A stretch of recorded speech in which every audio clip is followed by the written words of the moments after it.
All right, I will call to order this College Township Council regular meeting for Thursday, October 17th. Please join me in the Pledge of Allegiance. I pledge allegiance to the flag of the United States of America and to the republic for which it stands, one nation, under God, indivisible, with liberty and justice for all.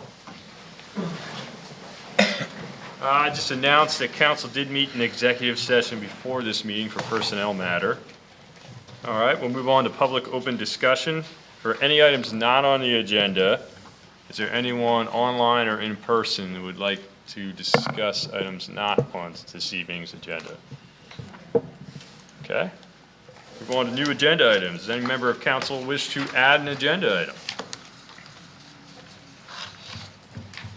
Hearing none. Moving on to special presentation for State College Police Department Chief Gardner. Thank you. Thanks for having me down here. I've been warned by Mark Gabrowski, he says I've got 10 minutes, so. Mark's going for a record tonight, I think. We don't listen to him. I don't know why you would. I'm not. I'm just humoring him a little bit here. But I want to take this opportunity to say thank you. It's a pleasure to come down here and present this budget every year. Our people really enjoy working down here and policing in this community. And it's again a distinct pleasure. So I do have a short presentation I'll go over to. Hopefully I can answer any questions you might have. And I guess, Mike, you're going to be flipping this one, so if you could. This is our mission statement. I'm not going to read it to you. If you flip to the next one, it just boils it down to what the key points are in that. Us being committed to and responsive to our community, mission to improve the quality of life in our jurisdiction through community partnership, and then we endeavor to identify and reduce citizens' concerns regarding criminal activity, neighborhood deterioration, and continual nuisances, or anything else that comes up. You know, that's what we're here for. Next. This is our vision statement, obviously. We're committed to highest standards of professional ethics, exceptional performance, pursuit of excellence in everything we do, and we're committed to the principles of community-oriented policing and being the most progressive, innovative, and professional police department in our endeavors. And I think as we go through this presentation, you'll see how some of the things we do to back that statement up. Next. These are our core values, obviously honor. That means our people are expected to live exemplary lives both on and off duty. Whether we tell our people that all the time, whether you believe it's fair or unfair, that's just the way it is. We have to live our lives to a higher standard. And when you don't, we're going to hold you accountable. Honesty and integrity, we want to do what's right, legal, ethical, and moral at all times. Professional, we want to be professional in all of our actions, behavior, and performance. And respect, we want to respect the dignity of every individual we come into contact with. And sometimes you got to do that in spite of how you're being treated yourself, and our officers know that. And then we want to be faithful in our responsibilities, and we want to be accountable for every action we take. And then finally, wellness. We got to take care of ourselves, our coworkers, and our families, because if we're not well, we can't serve our public. So that's important. Next. So this is just a little bit of the department makeup of our sworn officers and our organizational chart. As you can see, we're broken down into 4 separate patrol shifts: A, B, our daylight shifts, C, D, or our night shifts. They work 12-hour shifts on patrol. On the daylight shift, there is 1 lieutenant over both A and B, and 2 sergeants on each of those shifts, and the same formula is followed on the night shift. This is a change from years past where we used to have a lieutenant on each shift. but we felt with moving to this model, it enabled more a continuity of services and more consistency across the board with what was happening on each of those daylight shifts or night shifts. So it's really worked well. If you look over in that right-hand column there, it gives you, we're authorized 60 sworn officers. We're currently down 3 people. And I can't see, just a little bit of break. I think it says 84% of our have college degrees, and 14% have master's degrees. 28% are military veterans, with 50% of those veterans also having a college degree. 12 of our 16 supervisors have at least a bachelor's degree, and 4 have master's degrees. 6 administrators plus some supervisors have command school training like Northwestern School of Command or the FBI National Academy. 18% of our officers are female. When I came to State College way back when, I'm not going to say when, but it was a while ago, there were 2 females in the police department. There are now 9 right now, so we've grown that, and we're very proud of that. 20% of the detectives are female. Now, that sounds more impressive than what it is. There's 1 female, it's a detective. So I thought it looked better to say 20% than to say 1, but it's something we really strive for, to provide more opportunities for women and other people in our department. And then 11% of our officers are officers of color: African American, Hispanic, Native American, Pacific Islander. This is an area where we've really worked hard to bring on underrepresented populations in our department, because we firmly believe our department should reflect the communities in which they police, and we've done a really good job with it. We're not there yet where we want to be. We're going to continue to work hard at that. But I just felt that was important. You see who's policing in your community, so you understand that a little bit. Next slide, Mike. These are our goals and objectives. And some of them you've seen before, others that we're continuing to try to improve on. We want to reduce crime through crime prevention initiatives, promote traffic safety in our jurisdictions, improve the safety of our community, be responsive to quality of life issues, enhance police professionalism through training, and you'll see more of that as we progress through this presentation.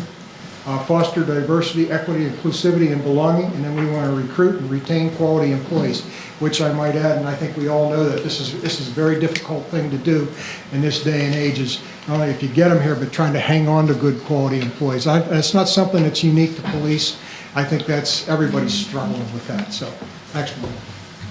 This is just some of the community partnerships, and it's by no means is an all-inclusive list, but we feel that these are some of our most key partners.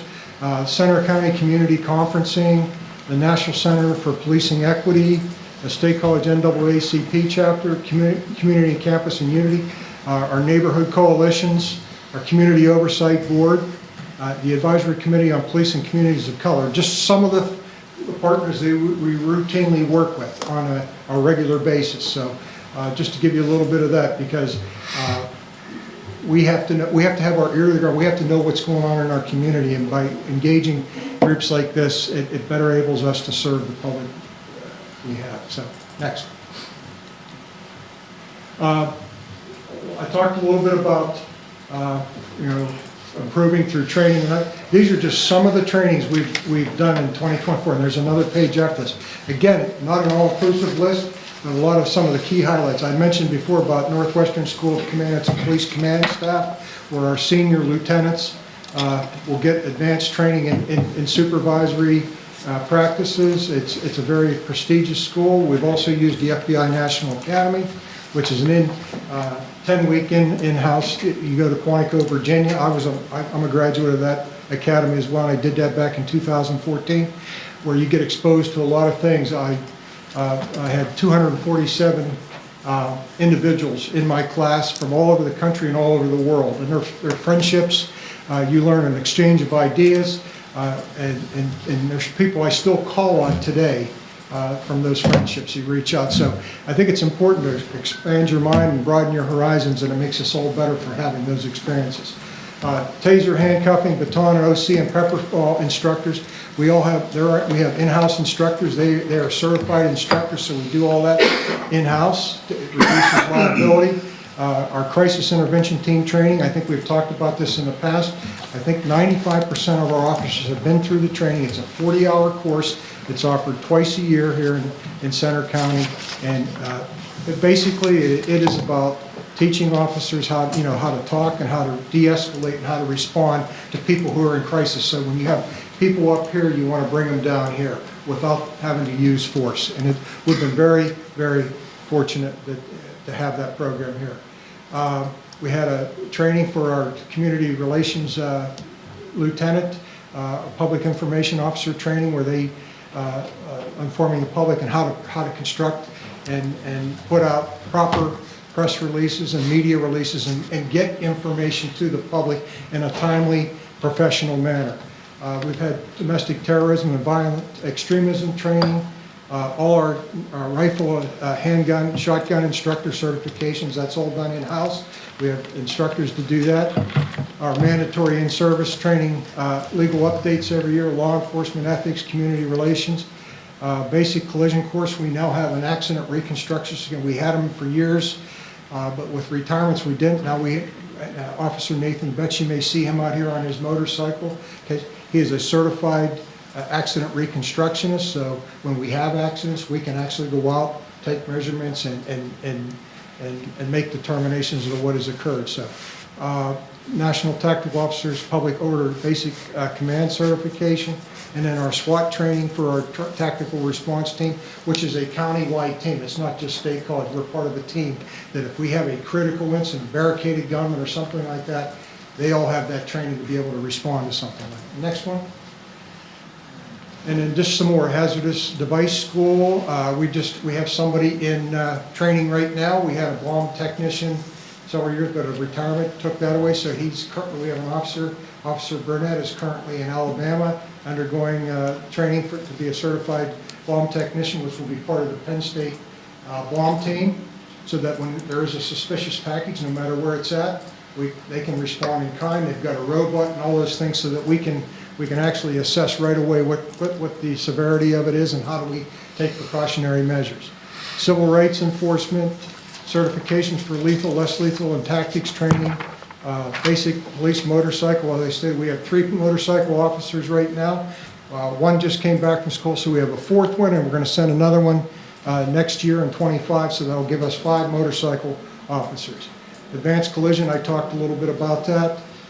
Child passenger safety technician, anybody, we can put child safety seats in vehicles for it. Believe it or not, there's a right way and a wrong way to do those things, and you have to be certified, so a lot of people come to us and we will do that for them. Law enforcement intelligence, National Rifle Association armor certification, and emergency vehicle operation. One thing I do want to highlight, we have a RAP virtual training simulator that we purchased probably 2 years ago. It enables us to put officers in stressful situations. They put on goggles and all that, and it actually puts them in a scenario. In fact, we demonstrated it out here. You let us graciously use your facility out here before we purchased it. And it actually puts you in a situation. It's very realistic.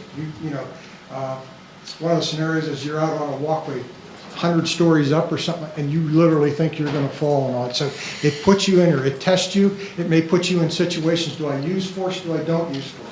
I would encourage you, I'll ask anyone, anybody wants to experience that, please come. We can arrange for it to happen, because I think it's important to put our officers in a situation where they're being able to make decisions in what seem to be life or death situations, which really aren't, and it's just training the mind once again. So those are just some of the trainings and things we've done, and there's far more, but I would be here all night if we did that. So I just want to drive home the point that law enforcement is much more than just traffic arrests and criminal arrests. There's much more that goes behind us, and you need to know the quality of the people that are working for you down here, that they do have training to back it up. I think it's very important. One of the things I did leave off, and Denny Hammeister pointed out to me at Harris Township the other night, he goes, you left off the fact that your officers are trained in certified first responders, and you're trained in administering naloxone and AED, and that's very true, because and you can ask LifeLink, they know we beat them to every call. And in a call like that where you have a cardiac issue or something like that, minutes matter, seconds matter in a call like that. We beat them there by 3 to 4 minutes all the time. So I think that's very important. It should be very comforting to a community to know that. Okay, next slide. These are just some of the conferences and symposiums we went to in 2024. Obviously, a domestic violence conference. For those of you who may know, we've had a domestic violence unit since 2006. And we've been funded through a federal grant ever since then, and it's almost unheard of. We got renewed again last year for this year. So we've had that for all those years. Our school resource officers, 2 of them, Officer Bernier and Officer Aston, they both go to the National SRO Conference and then the Pennsylvania one, where they're up to date on the most important issues that are facing schools and law enforcement in schools in this day and age. Then we have the National and Pennsylvania Police Social Worker Conferences for a social worker, and I'll go into that a little bit later on about that program. We have a hostage negotiation or crisis negotiator. We have 3 or 4 trained hostage or crisis negotiators. So if we have somebody that we have to negotiate with, we don't have to rely on bringing somebody in somewhere else. They're actually trained to do that. Then we host the annual Pennsylvania Homicide Investigators Association Conference, our police accreditation conference, and I might add, we were certified, recertified, reaccredited last year for the 5th time. We've now reached premier service in status in the state of Pennsylvania, and we're one of a handful, I think 30, that have that designation. So it's a pretty prestigious company. We work very hard at that, and we want to continue to do that.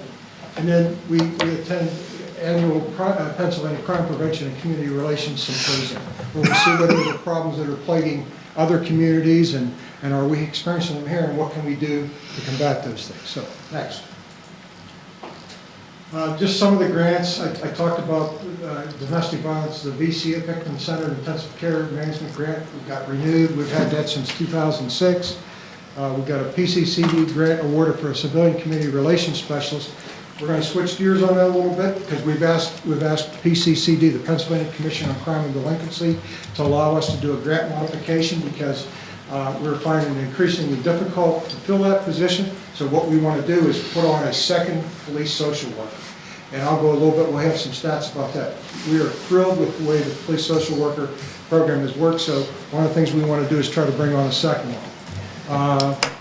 We obtained a grant from PCCD for technology improvements in a new records management system. We're part of a consortium here in the area with Penn State, Patton, Ferguson, and State College, where we share a records management system. What that does, we know what's going on everywhere within our communities, within each of those departments, and it's really been really worthwhile. We've had that for several years, well over 10 years. Again, we have DUI, pedestrian seatbelt, and aggressive driving enforcement grants, and then the Pennsylvania Liquor Control Source Investigation Project, where we can actually, it's a method to combat alcohol getting into the hands of underage people, where we can actually track back the source. If adults or somebody of age are buying alcohol, it gives us the opportunity to put out overtime and actually work on following up on those type of cases. Next, please. Spotlight on our new officers, introducing members of our talk. Recently, we had Officer Dylan James, Officer May Matsui, Mike Wallace, and Robert Owens successfully graduate from Police Academy. We have Ethan Rossman, who was hired and he's attending IUP Police Academy. He'll be graduating November 22nd, and we anticipate testing for police candidates in early 2025. Our recruiting is going to be getting underway in earnest in November, and we hope to add additional members to the department. So, next please. Just some of the accomplishments of 2024. As I mentioned, Nathan Betts, he's a motorcycle patrol officer, but he was named to the traffic unit. He was appointed there. He's also just newly minute accident reconstructionist. Officer Lucas Scherer was awarded the DUI Association Top 10 Award for his work in DUI enforcement. Detective Craig Griffith, who is pictured here with Tracy Small, was awarded the Crisis Intervention Team Officer of the Year. We recently, this year, contracted with Global, which is a translation service that we use because we let's face it, in State College in this area, we encounter many languages, and this is a certified service where we can actually get certified translation services when we're investigating, whether it be for criminal activity or to assist somebody with services they may need. And then our domestic violence unit received a $7,000 donation from South Hills School of Business Outreach and Public Service for the benefit of domestic violence victims. And then We replaced all body-worn cameras that we had. It's hard to believe we got those in 2020. We had to replace them already because they start wearing and then the technology's better. And then we just replaced all our in-car cameras as well. So we have new body-worn cameras and our in-car cameras as well. Next. In more accomplishments of 24, we held this is the 3rd annual Citizens Police Academy, which is currently being conducted at CPI. I think it wraps up next week with graduation. I'm not sure how many citizens have partaken in that, but it's been a very worthwhile venture. We held Camp Cadet, Center County Camp Cadet. This is Girls Week here. We participated in the annual Special Olympics torch run, and we've been doing that for years. I formed in 24. It's not new. It's something we had years ago, but I brought it back. It's called the Chiefs Advisory Committee, and basically it empowers. We have a committee of officers, supervisors,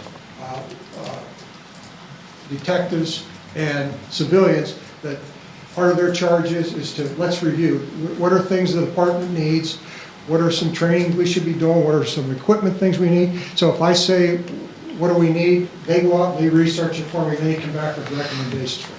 It's a way to engage them and make them feel part of the decision-making in the department. And then Officer Karen Thomas was nominated for a life-saving award. So just some of those.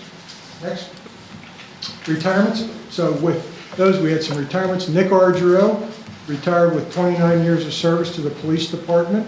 Janelle Rojak, who was a records administrative assistant, retired after 16 years. And Drew Sim just left us not too long ago this year with 24 years of service to the police department. And Teresa Gedman retired after 35 years of service as our records supervisor. So just some of the departments or the departures we had. Next. And just some of the other accomplishments. Alicia Safer was promoted from senior records tech to records supervisor, taking the place of Teresa Gedman. Heather Royer, some of you may know her, she was a former police officer with State College. She accepted, she's my senior administrative assistant, and she took Kerry Miller's place, who Adam stole from me, so Gil down here did. No, really, I joke about that, but Heather's done a really, really good job. I've been very blessed to have the people in that role because it's a very key role. Jeanette Spencer is a new records tech. She comes to us from Citrus County, Florida, where she was a sheriff's deputy for a lot of years, and she's taken to this position. She understands it because she knows police terminology and all. She's been really good. And then we have Tara Mitchell, who came to us. She was former operations manager at AccuWeather, and she's an administrative assistant taking Janelle Rojak's place. And then Craig Bowser, who was the IT director for the borough, decided that he didn't want to do that anymore, so he's now going to be our IT analyst in the police department. So we're looking forward to working with Craig. He'll be on board with us November 1st. Next. Just some notable events, responses, and investigation of 2024 in the township. College Township man was arrested for damage caused at Fogelman Park after he drove his vehicle through the park on numerous occasions, causing a lot of consternation down here. But eventually we were able to identify him and hold him accountable. The department assisted the PA State Police Fugitive Task Force and U.S. Marshals apprehended a homicide suspect who was wanted for a homicide out of Washington, D.C. I think we talked about that. That was here. And a couple was arrested for theft by deception and related charges for cashing bad checks over in excess of $20,000. And then obviously we had the local man killed on a motorcycle crash at Struble Road, a tragic event. So those are some of the notable events here in College Township in 2024. We're not over with. Hopefully we don't have too many more notable things to put out there. Next. So upcoming trainings, I'm not going to read through all this. You know we're committed to training, and you saw what we did in 24. This is what we're going to do in 25. Just to highlight some of the drone. We have to fly a drone, you have to be certified and have a license to do that, so we're going to get some more people trained there. Crisis negotiation is a big thing with us. Gracie, taser, less lethal certifications. Gracie is nothing more than being able to grapple with somebody, grab a hold of them and maybe just fall to the ground with them so you don't have to use a ton of force with them. Just a whole host of things, so you can read that for yourself, and if you have any questions you can ask, but You can see we spend a lot of time, money, and effort on training, and it's important. It's vital. You have to do it. Next. Just a little bit about social worker program. I talked to you before. Amanda McCann is our social worker. She's been with us since June of 2022. So far this year, she's had 360 referrals. And since the start of that program in 2022, there have been 1,248 referrals. So you can see this has grown exponentially throughout the year. These are calls basically that used to fall on police. You know, and we still have to respond. We still have to be the initial responder when there's something in front of us. But once the scene is stabilized, she takes it from there, and she makes sure that any follow-up gets done with them, and she makes sure that whether it's a med issue or going to counseling or going to treatment, she takes that, and it's greatly reduced the burden on officers, so they can get about the business of doing what they have to do. Next. This is just a little bit more of what she has done, what she's brought to the program. So I told her when she came, this was a blank canvas. She could do what she wanted with it within the parameters we set up. So she's part of the crisis negotiation team we talked about, or hostage negotiation. So she will literally go out when we have a crisis call where somebody could be barricaded or somebody is threatening suicide and have himself locked in a room. She's there with those negotiators, and she's working with them. So she's been to the training herself. She's the county delegate on the crisis delegate for the Center County Crisis Delegate monthly meeting. She's there. She's on the Suicide Prevention Task Force, the Elder Abuse Task Force, Crisis Intervention Team Steering Committee, the Mental Health Community Resources, Behavioral Health Diversionary Initiative. So she's done all this. She's built these relationships up, and she's doing it. So she's gone much further than what we originally intended. And sometimes I think she's gets herself spread a little too thin. So we'll get into what my plans are as we move forward there. But she is. We continue. I brought this up last year. We continue to have a partnership with a psychiatric provider that sees individuals within 2 weeks of referral, and that's unheard of. If anyone knows, trying to have somebody get in to see a provider, that doesn't happen. There was a lot of hard work on her part. And then she has set up monthly meetings for social workers in Pennsylvania and is now incorporating site visits. So she's taken the initiative to do these things and has a lot of contacts all across the state. Next slide, please. Just a little bit about the breakdown here. Who's receiving services by the social worker. So it's broken down by municipality, age, race, and gender. So these are just some of the things that, just to give you an idea who she's seeing and who she's working with. Questions on any of that? Just real quick, Chief. I noticed here under municipality, it appears that even though we have a higher level of service than Harris Township, am I reading the pie chart correctly, that there's more services provided in this context to Harris Township than College? Yes, because I had to go back and double check. Okay. But yeah, they really do. And that was a shocker to me, but yes, that's true.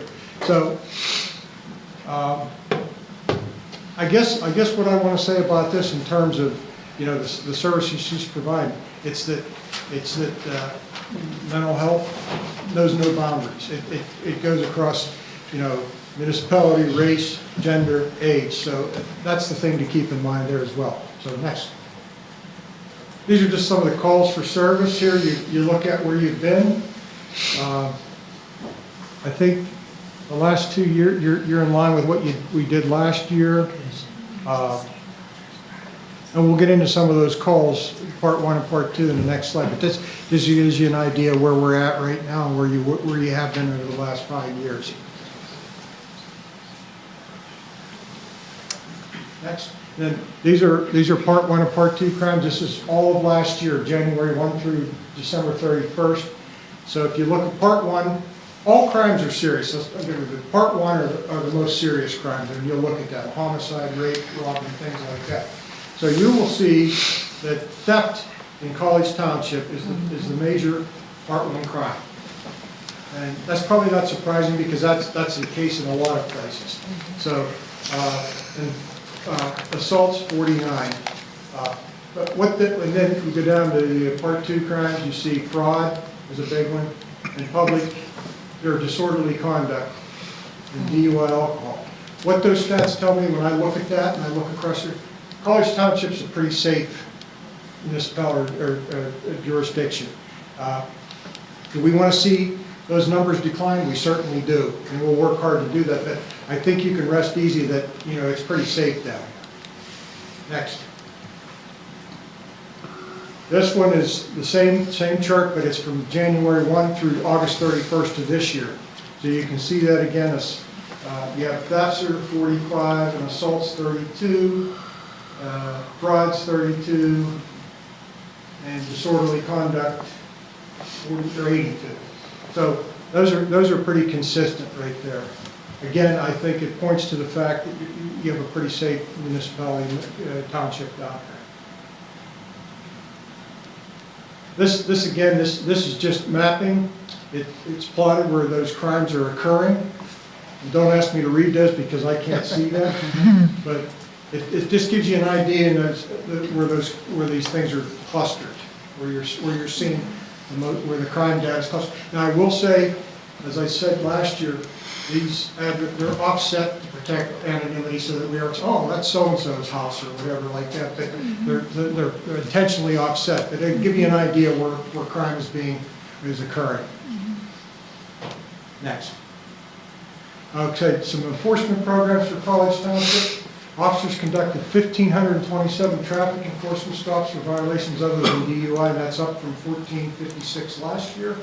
We're making a concerted effort as we get people back hired and out there, is to be, you know, because let's face it, traffic complaints are really common. They're the things that can really harm a community when people are not abiding by the law. So the strategic enforcement plan or STEP identifies the top locations to target enforcement actions.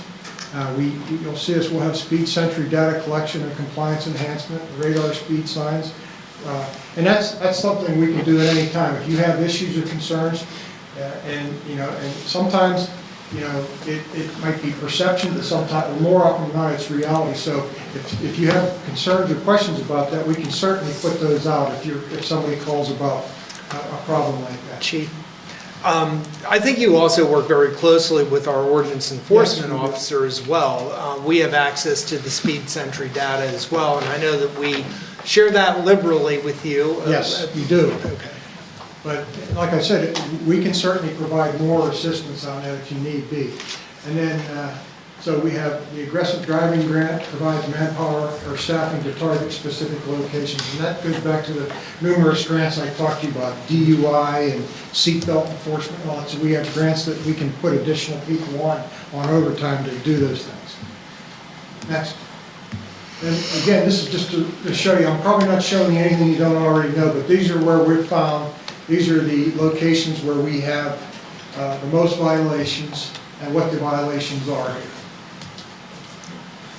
And you can see it's, it's mostly illegal passing, speeding. So that's something we hope to really try to curb and put a dent in the coming rest of this year and into next year. Next. Just some information, total crashes, we had 345 during that period, which is 9/1/23 through August 31st. That's up 16 from the previous reporting period. Reportable crashes, 115, down 7. And just for the sake of information, a reportable crash is a crash where a vehicle has to be towed from the scene. It can't be driven under its own power, or somebody is injured, no matter how slight the injury. That has to be reported to PennDOT. And in injury crashes, we had 41, down by 14. DUI-related crashes, 5, that's down by 5. And in total fatalities, we had the 1, which is down by 1. So, and again, the top contributors to those crashes are following too closely: safe speeds, which is basically speeding, and red light violations. So, especially through the corridor out here, people trying to beat the red light. So, any questions on any of that? In the township building? Trying not to get hit out here Or angry from... Hopefully not after leaving a township meeting. That's right. Next slide, Mike. Next slide. Moving on. And then this is the final one. I talked to Adam about this. This is the best ballpark guesstimate right here where we're at right now, because as I talked to Adam last week, our police association is in negotiations. Their contract runs out the end of December, and they're in negotiations right now for a new contract and raise and things like that. This is my best guesstimate. I don't think it would be much higher, but I just wanted to point that out right now. And I know you folks normally vote the night of, but if you wanted to take some time to think about it, hopefully I can get you some better numbers, but I just don't feel right by just not pointing that out to you as well. And that's what I have, so. Okay. All right. Well, council, questions, discussion? Susan, you want to go ahead? It's an extensive presentation. Thank you for that. I don't have any specific questions. I don't typically question the police. So maybe I should. My husband's on the cop. But I really do appreciate the service. I live in a neighborhood where we have had to call the police a few times, and you made a point about community policing and respecting dignity and the values of the police force. And, when maybe they don't realize somebody from council is watching, I'm seeing it demonstrated whenever I see them at their work. So I appreciate that very much. That's nice to hear. We appreciate that. Yeah, Because we tell them, absolutely. it's just as important, it's not enough to do it when the spotlight's on, you're being Right. watched. What are you doing in the dead of night when you're by yourself and nobody else is around? Yeah. You know what I mean? And that's the credo we live by, we follow by, and we're going to keep continuing to do that. So I appreciate that. I'll take those kind words back to my Please. officers. I guess I do have one question. I don't know if you followed up. You went through a lot, and there's a lot to go through. You talked about maybe repurposing a position in one of your grant programs, Yes. the community relations specialist, and maybe hiring another social worker. Yes. Is that what you're thinking about doing? That's correct. And you Okay. see, based on the data, she has become extremely busy. Yeah, she looks. So one of the things, we've had some preliminary talks with PCCD, the Pennsylvania Commission on Crime and Delinquency, and they are not opposed to the idea. That's great. So we would like to add a second one. She works, Amanda works basically during the day, I think it's 7 to 4. We would like to, and if you look around the country, most social workers aren't working around the clock. So we were looking at maybe a noon to 8 or 11-7 to have that overlap and into the evening hours like there. So that's one of the things we really want to, I have it in the budget for the borough. And so we're hoping that we're going to be able to add that. And it's looking like we're going to be able to do a grant modification to be able to do that. Well, and I work in healthcare, and I'd like to know what her secret is for getting people in with a psychiatric provider in 2 weeks. She's done a fantastic That's job great. with that, It's- because you know how difficult it is. Yeah, and I know how essential that is for the people that she's working with, and so please share that with her as well. I will Very certainly impressive. do that. Thank you. Thank you. Rich? Yeah, I think you touched on it first and foremost. The township has a lot of things to deal with and hear about and all that. Police services is fortunately not one that we hear negatively about Well, I very appreciate often. that. So we appreciate that. These guys will tell you I'm the numbers guy, so I started looking at this stuff, and just point of reference, last year we were at 121.02 an hour, and we're looking at the 134.74, the same number of hours. 2 questions, one for you and the manager. What's your big drivers of that For that? 11% increase? Well, obviously, it's going to be salary and wages. Yeah. The second thing is healthcare costs. Our healthcare costs are going to be like 19% higher in 2025.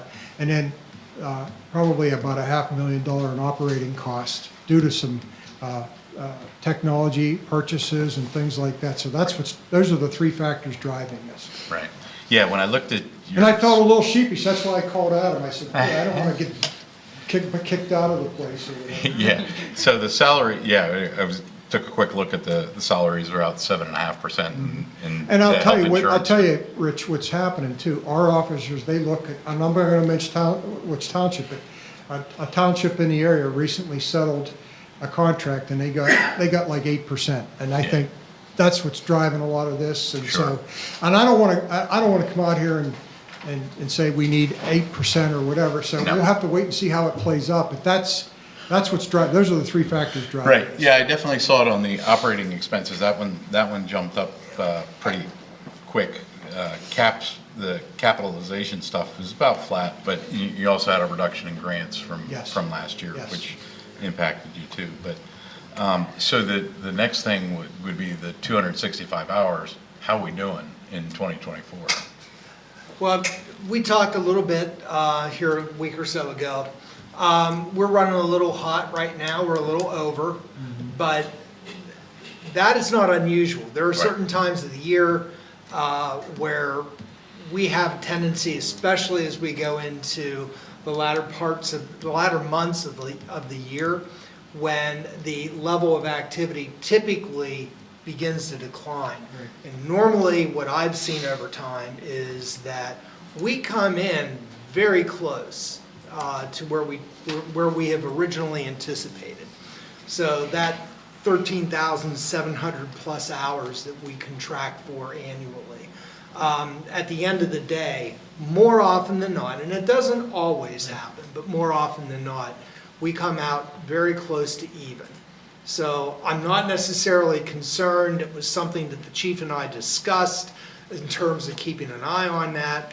And he has some degree of flexibility, depending on what's going on, to be able to manage some of that load, especially during some of the winter months. And Chief, if I've misspoken, please. No, you don't. And what we can do, we can maybe, because we provide you with 2 cars down here. Especially the second car's here between like 10 a.m. and 6 p.m. We have room where we can back off some of those hours if we start getting too far over. Because what you don't want to end up doing is if we feel 265, our recommendation a week is what it really needs to be to adequately police the township. If you go less than that, and then we get at the end of the year and you're over, then you're looking at a premium rate, and I don't want to be sitting here telling you you're going to have to pay premium rate, so. Right. I think I got 10 years doing this, and so we've kept it pretty close. The COVID year, we had to do some adjusting and And everything. if you come to my guys did staff it. meetings, you know, what I say to my supervisors all the time is, let's be mindful of the township hours, and I give them an accounting every time we sit down and say, here's where we're at in the townships, and we have to be cognizant of this, Right. so. So my only last comment was, in recent years, we've accepted your proposal and used that as a tool for the manager to build our budget, rather than just giving you a heck yeah tonight based on various things. So I hope we're headed that direction. Yeah, if I may, typically we basically accept we would typically accept the recommendation on the hours. Yep. And that's usually what we're giving some consensus to. Okay. Anything else? But that is one of the budget adjustment tools, is the number of hours. That is true. So that's why I'm kind of saying that we owe you an answer by November 3rd, if I read that right. That's all I had, Mr. Chairman. Yeah, my question was also around rate. So how is the premium rate applied? Because now I'm a little confused, because it also gets applied if it's too low as well? Is that how that works? No. No, it's only Only if if it you exceed exceeds. the Okay, I thought I contract heard if it allowance. was too low, maybe I just misheard. All right, and then that's by week, right? No, Oh, that's total. that'll be at the end of the year. That's total. Yeah, But yeah, total. you should be tracking at 265 per week. Yeah. Yeah. The way that this works is there is a reconciliation that usually happens, that does happen in the subsequent year. So by the end of the first quarter in the subsequent year, so by the end of the first quarter in 2025, we will know what the final accounting is. And typically what happens is we're either under and the borough issues a refund to the township, or we're over and there's additional cost from the township that is paid to the borough. So, we manage it through the course of the year on an annual basis, but the reconciliation actually occurs in the first quarter of the following year. Okay. After Thanks. everything's in and they have a chance to look at everything, the big picture. Yeah, thanks for that clarification. So we just need consensus tonight. I'm fine with the hours. Eric? Yeah, I am too. I have a couple of questions and comments, but in regards to that, yeah. Go ahead. Chief, thanks for coming yourself. No problem. And that, you really ramped up the presentation this Well, past couple of years. Well, I think it's important. Oh, I'm a know, data guy. I'm. No, yeah, but I that agree. you know what's going on in your township, you know what I mean? That people are, you're invested in us and we want to be invested in you as well too. And it shouldn't be just about, okay, how many, like I say, it's not all about arrest. That's an important part of police work, but it's about the service you're providing for the township. And you have a right to know when you're expending money like that, you have a right to know where it's going, so. There is one thing that's about you, and that is, I know when you started. I wouldn't be shy about sharing that. I'll just leave it at that. Yeah, I well, think that- I'll tell you, I started in 1990, so I've been around a long time, and I've seen a lot of things here, and I think this has been a great partnership that's really worked. I'll tell you what, for all our problems in this area, and we don't have the major problems that other places have, I think we're very fortunate here, and I'll tell you why. I think part of that is the elected officials we have that have given us the tools and the ability to do the things we have to do. And that's your board, that's Harris Township, and it's my board of councilmen in State College. And I say that all the time, and I don't take it lightly. You know, I think you've been willing to listen. You've been willing to give us the resources we need to do out here without tying our hands and whatever. And we try to be fiscally responsible with you as well to make sure that, you know, we're doing the things that you need out here. And, you know, so. I think that number is, that context is of value. Just a couple of things. You were here, I don't know, 3 or 4 years ago, sharing with us your initiative to, your diversity initiative. And you also shared what you thought were going to be some of the challenges in accomplishing that. So I just want to give you kudos for getting to where you are now, given what I know you faced, a few years ago.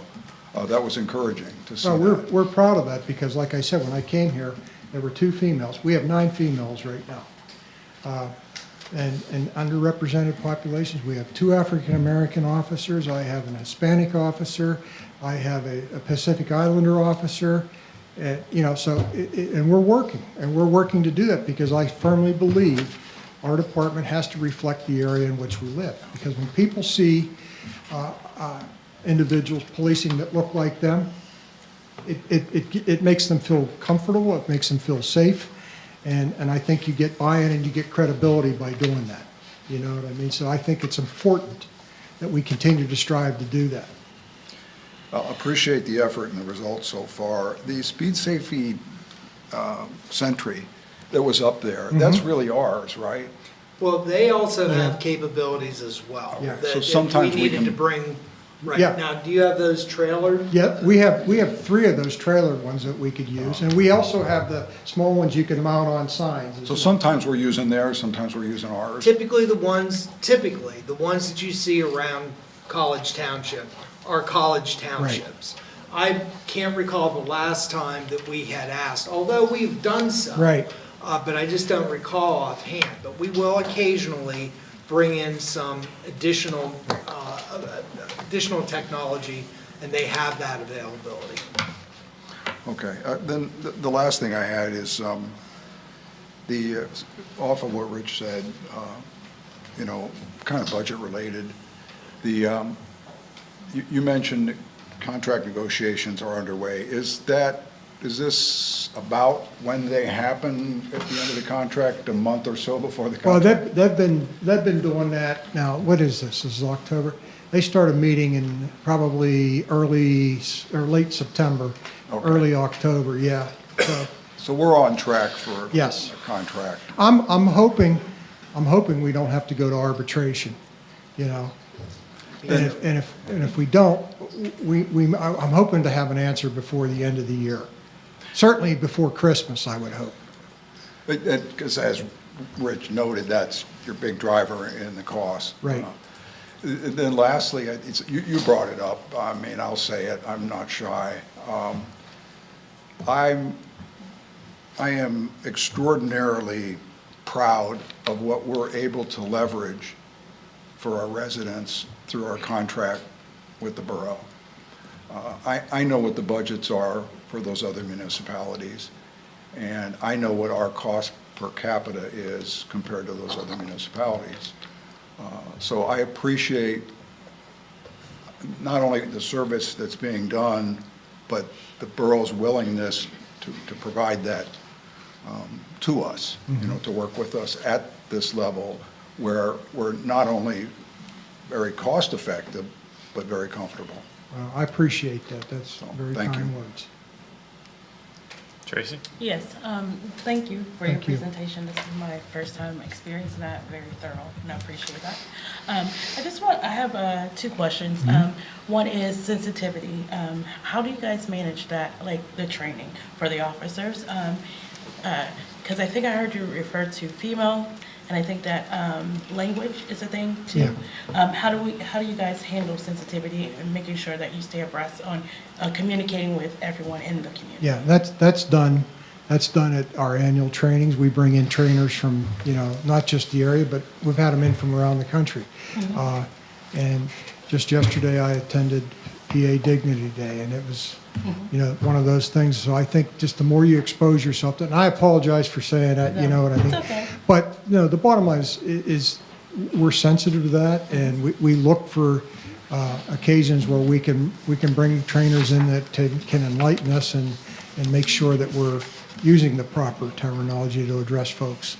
Okay, awesome. And then it seemed like you guys do a lot of training. How do you stay abreast on that and knowing what the trainings are out there offered and what are suitable for the areas that you police? We have training coordinators, and then like I'd mentioned earlier about my police advisory committee. Okay. So they're out there, you know, and I may task them with, what's the latest trend in this? What's going on? And, you know, it's not enough. You can't just look at every department. I look at similar departments as us. I say, Right. what's going on in some Big Ten communities that mimic us, like in Iowa City or Bloomington, Indiana, that have a major university amongst them, and then Right. sprawling suburbs around. So those are the kind of places we look to first to see what's going on there, because I think you also end up with a more open and broad-minded approach to things as well too when you're looking at communities that have similar issues or concerns. So part of that would be our training coordinator will look for those things, but more importantly, my advisory committee would be looking at those things too.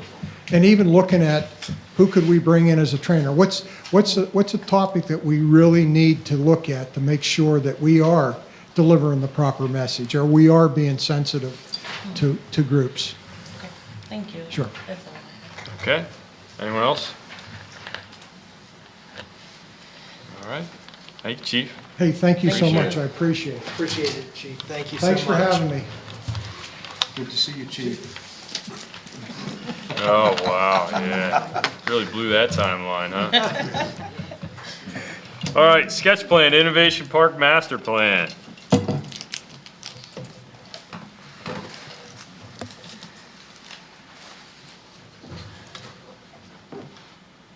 Good evening, Mark Zill, HRG, here to represent the plans for the 335 building and the sketch plan, which is an update to the master plan for Innovation Park that depicts the proposed building that's going in within the confines of the existing Innovation Park. The Penn State University is proposing the construction of a research and development building in the western portion of the Innovation Park in College Township, Center County, PA. In coordination with the proposed building and associated site improvements, this master plan sketch is being provided to update the remaining development areas of the western half of the Innovation Park. The addition of the 335 building modifies the original master plan by making the existing terminus of Innovation Boulevard the extent of the planned township road limits. The remaining access driveways and off-street parking fields connecting through the site will remain outside the publicly owned right-of-way. The western remaining area of land controlled by the landowner is to be developed as a single entity for a mixture of research and business uses consistent with the planned research and business park district. It is the intent of the Innovation Park to provide development of a research and business park that, while meeting applicable building, health, and safety standards, will foster innovative building and open space massing, resulting in an aesthetically attractive working environment, while providing the flexibility to adapt to changes in markets and technologies. No changes in the existing Innovation Boulevard will result from this project. Innovation Boulevard will continue to be a township road in its current configuration to the roundabout by the 331 building. The road will not be extended to reach the project site. In the future, if Innovation Boulevard is extended throughout this roundabout, any extension of the boulevard alignment from that point westward would be a Penn State University road. A future gate would be installed along that portion of the road and necessitating restricted access. As a university-affiliated research center, Penn State ARL conducts essential research, development, and systems in support of our nation's priorities free from conflict of interest or competition with industry. As such, the intent with this development is to further that endeavor in a private, secure access setting. Essentially, the clarification with the land development plan, there was some, the way it was presented, was some confusion about the extension of Innovation Boulevard. The boulevard's going to have a connection for a driveway access, but it is not going to be an extension of the Township Road. Township Road will stay at the cul-de-sac terminus that exists right now by the 331 building. All right. Staff, anything to add? No, the only question that comes to mind, you had mentioned a gate at that particular point. Yep. Okay, I'm assuming there's gonna be some type of a guardhouse, or electronic Electronic access? Okay, surveillance and other secure elements associated with it that are necessary for the security of the building. Okay. All right, Rich, questions, discussion? Not really, I mean, it's mostly private, what they're allowed to do at that point. Okay. I don't have anything. You have anything? Yeah, we're seeing it as a sketch plan, as a courtesy, which we appreciate. Is this, are we looking at this as UPD? I mean, this is how it's developed under UPD, or do we have a different zoning? It's pure BD. PRD? Yeah, it's not Okay. the UPD, but the intent is, based on the review comments and working with staff, is to include this as a part of the land development plan, also moving forward. But it wasn't included in the original land development submission, so we're doing this as a sketch for review initially, but the intent, based on the review with staff, was to have this included with the land development plan moving forward so that it's really clear to everybody what the master plan update Okay. is with this development. All right, well, that clears up my question. So just a couple of comments, since it's a sketch plan. First of all, I wish we saw more plans like this. I mean, from an amateur planning standpoint, this is like the Holy Grail. You've got 5 buildings there, 4 of them are immediately adjacent to the road and the sidewalk, and the other one is, and all the parking is to the side or behind. I mean, this is like modern planning 101. It's a very pedestrian-friendly, inviting, walkable atmosphere, so I love it. You're looking for those kind of comments? You don't usually hear those from me, so. No, I'm usually getting a dinger, 1 or 2, yeah. Are you okay? Yeah, I think I'm No, all right. I'm being honest. The project narrative did explain, the big thing is that's going to be a private drive now, and the original old master plan showed that potentially extending as a township road. Right. Okay, and I, like Rich, that's fine. That's your choice. To me, the layout and the concepts are wonderful, so I don't care if it's a township road or a private road. It's not going to impact our ability to get anywhere. It's not going to be something that keeps us from getting anywhere, right? It's at the end of the line. So the only other comment I have is currently, right now, there's kind of an informal connection with the end of Innovation Boulevard and campus via the gravel road that goes under 99. It's shown on the plan. It appears that that connection's gonna remain, but it's gonna turn into like a wide sidewalk or something that's gonna go around the back parking. That and then- existing gravel road that goes through there right now, that's gonna end up going away. So it doesn't pass in front of that building over in that location, but as part of the master plan, we have an existing, and it was one of the comments in planning commission too, from it, we have the existing bike lane that comes through the site right now. As Right. part of the master plan, we're gonna continue that bike lane, but we're gonna bring it to the perimeter of the site and make the connection to, the intent is to always maintain a bike lane to the connection with Innovation Park. So at that point, then they'll connect with the existing road that goes under 99. So you'll still have that secondary access by bike Yes, to the park. yep. It's more direct from certain parts of Right, and campus. the access for this area over here is mostly now agricultural to begin with, from the access to bringing the animals out to the pastures in those locations out there. I just wanted to make sure that that was hopefully going to be maintained. Yeah, oh yeah, At least bike lane's part of the master plan and is part of the elements of, even that we're making improvements to with this current build.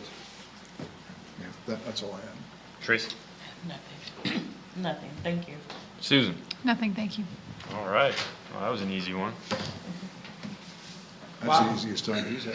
Yeah, he's surprised. He doesn't know if he should just hang out, wait. Now we're moving on to the plan itself for the Yeah. 335. Ah, Yep. I brought some illustrations for you and some renderings, because I know you like to see the renderings, and I hope to visualize it a little bit better. But ultimately, this is the build that we're doing for the site. It's phased construction for this. This doesn't get built with the initial build for it, but it's getting planned for building after the building is opened for it. So we're taking the traffic patterns through here and the truck traffic patterns through the site.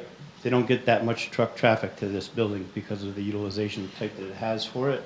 So this is an extension of the parking fields of the adjacencies through those areas. There's a connectivity to this building over here because of the occupancy they have in that current building over there, that they'll also use some of that here. So we have the pedestrian connectivities plus the pedestrian connection to the bus stop from those locations.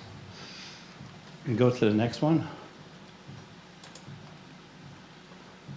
This is just a blow-up site rendering to make it clearer than the black and white drawings that you're looking at from the landscaping plans and the elements that they're doing for the improvements for the site.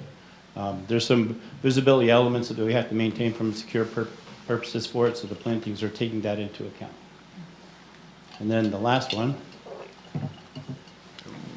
that's the visual rendering of the building that we're proposing to build at that location. Okay. All right. And I'm open to questions. All right, questions specific for that. Eric, you want to lead? No, I'll just say that we got more renderings for this than we did for Beaver Stadium. There it is. There it is. All right. Anything else? No. Tracy? Nothing. Thank you. Susan? Nothing, thanks. Rich? No, appreciate the rendering. All right. Thank you. Are we going to get a recommendation for conditional approval tonight, or? I don't, since it's just the sketch, I think we should be okay at this point. It's the master plan, revised master plan, and once the plan comes through, you know, you did what we asked you to do, and meeting the ordinance too by revising the plan, so I don't think we need anything. So it won't come back to us. No, you'll see 335, the land development plan, the preliminary final land development plan next. All right. So, and the PC saw that already. They made their recommendation. They saw the sketch plan. And so now it'll be council's turn to see that. Okay. So we're anticipating that may be at the next meeting.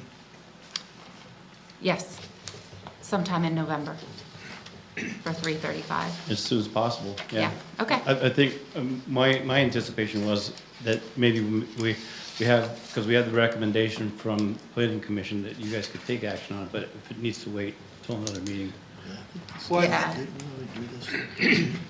Yeah, we did it through PC, yeah. We don't have the PC information as part of council's packet tonight, do we? No, we don't. Which is Tonight why, wouldn't be a I good, think the best thing, Mark, is I think we can accommodate this at our November 7th meeting. Okay, And likely take that to council for their consideration. Yeah, it's not gonna hurt the project budget. Well, our MPDS permit, which is gonna be one of the conditions of approval as typical, is in review currently submitted. So we're gonna coordinate with Jerry and everybody relative to the outstanding stormwater comments with whatever review we get from the MPDS permit review. So ultimately, that'll fall within that guideline.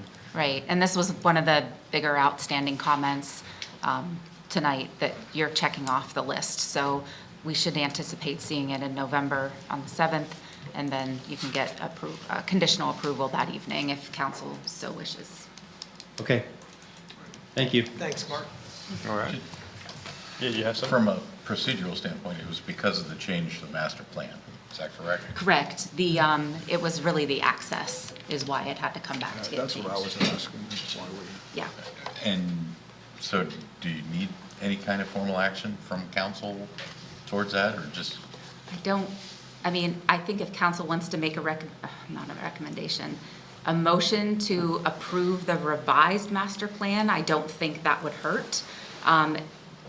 It's just the sketch, we're calling it a sketch master plan, so that's where there's a little bit of confusion there. Right, that's my concern. Yeah, is yeah. We don't generally approve sketch plans. Right. So, okay. Exactly. And we will As long as see, you got everything from us that you need. the next revision of the master plan, the council will see to approve will be when the regional growth boundary and the DRI process comes through when ARL is being expanded. So we'll see that again. I believe they've started reaching out and doing everything they need with their Okay. process. Okay. Just for clarity, let me ask, when 335 comes in, Yeah. that final, Yes. okay, will the modified master plan also be appended to that? Okay, so you're gonna get a twofer then Okay. on November 7th, Yeah. because that's when both will be approved at that point. Yeah, we're going to include that as a sheet Got within it. the land development plan for the final approval. Okay. Thank you. Okay. We good? Well, planning commission hasn't seen the final, they've only seen the sketch. No, they saw this and they saw 335. So they saw the 335 preliminary final land development plan. Which They- include the revised master plan? And then a week or two later, they saw this and they made their recommendation on that too, on this plan. So then when everything comes to you in one big package, on the 7th, the planning commission has already done what they needed to do to get council to the point where they need to be. Yeah, it was done in two separate meetings was the reality, because the conversation relative to the update to the master plan wasn't a part of the original land development plan submission, but in coordination and conversation with staff, we were able to develop that and get it in so that they could see it, and they made a recommendation at the meeting earlier this week for that side of it. So now we're just down to the final step with council. Right. We just try to avoid situations where council sees something the planning commission hasn't. Understood. So- That is not the so case. Hopefully not. Don't change anything. Thanks. All right. You good? Thanks, Mark. Yeah, thank you. All right. Moving on to manager's update. Yes, I actually have no specific updates to offer beyond the comments that were included in the written material in the packet. That said, I do want to make a comment on the item that is at your desk, or at your place this evening, which happens to be the notice of sewer rate increase that went to all of the University Area Joint Authority's customers here within the last week or so. I do want to point out that we have received some contact from College Township residents expressing some concern, and I'm aware there's been concern expressed by other customers in other municipalities that are served by UAJA relative to the rate increase. And many of those questions surround the issue of why are we being held accountable in essence for what the disagreement is between the State College Borough and UAJA. And while I'm not really in a position where I can provide those answers, and frankly, nor is council, I think it's important that you as members of council, in contact with your constituents, be aware that this is at top of mind for a number of our folks. And I wanted to be sure that I underscored the importance of this. I think that a lot of people were kind of blindsided, while they may or may not have been following the progression of the dispute between State College Borough and University Area Joint Authority relative to their pass-through rates, if you will. I don't know that people had enough information or made the connection about what the resulting rate increase might be under the current circumstances that we have. And so I just wanted to be sure that the council had this document. I do believe it had been provided to you by email previously, but I do, and you may very well have received this or a very similar document from University Area Joint Authority, again, within the last several days. I just want to make sure that this was kind of top of mind at council in terms of being aware that we are receiving calls and that what the circumstances are. So that was one thing that I wanted to report on. If there are any questions about that, I do have one other item that we could entertain any questions relative to this particular piece of correspondence. Any If there questions are. on the sewer rate? The sewer or the manager's report overall?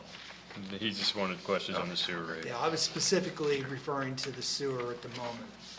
If Okay. not, then I have one other item. You will recall with the retirement of Bob Long as our finance director, we had appointed Kim Petitschnok as our interim finance director for a period of 120 days. That 120-day period actually comes to an end next Tuesday, the 22nd, I believe. And I'm here tonight to make a recommendation to council that we continue the interim status of Ms. Petitschnok for an additional 90 days beyond the October 22nd date. We're literally in the middle of a budget cycle. And as Mike can attest, even though I may have been absent during a period here, a few weeks ago, the first 60 days was kind of grappling with just getting things, putting out some fires, right? So as in terms of our ability as the management team to do a proper evaluation of the interim's capacity, et cetera, I am recommending some additional time be allotted in order to accommodate that. That additional 90 days would put us at least through the end of the first week. It's January 20th. It would actually be January 20th. I would anticipate that council will have a more specific recommendation about the status of the position prior to the conclusion of this additional extension. And so I'm pretty confident that that will in fact be the case, but I also feel it's very important that we get through this budget cycle in terms of working with the interim.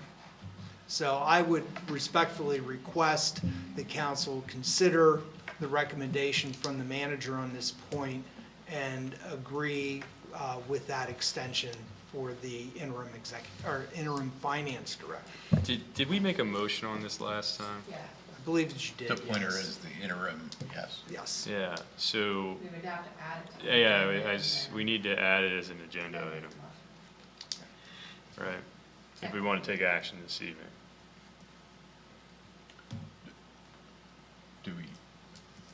Isn't this within your realm?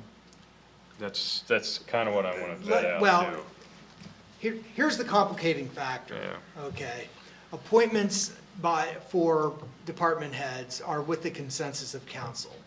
This individual is already serving as an interim department head, and council has already concurred with that appointment. This is an extension.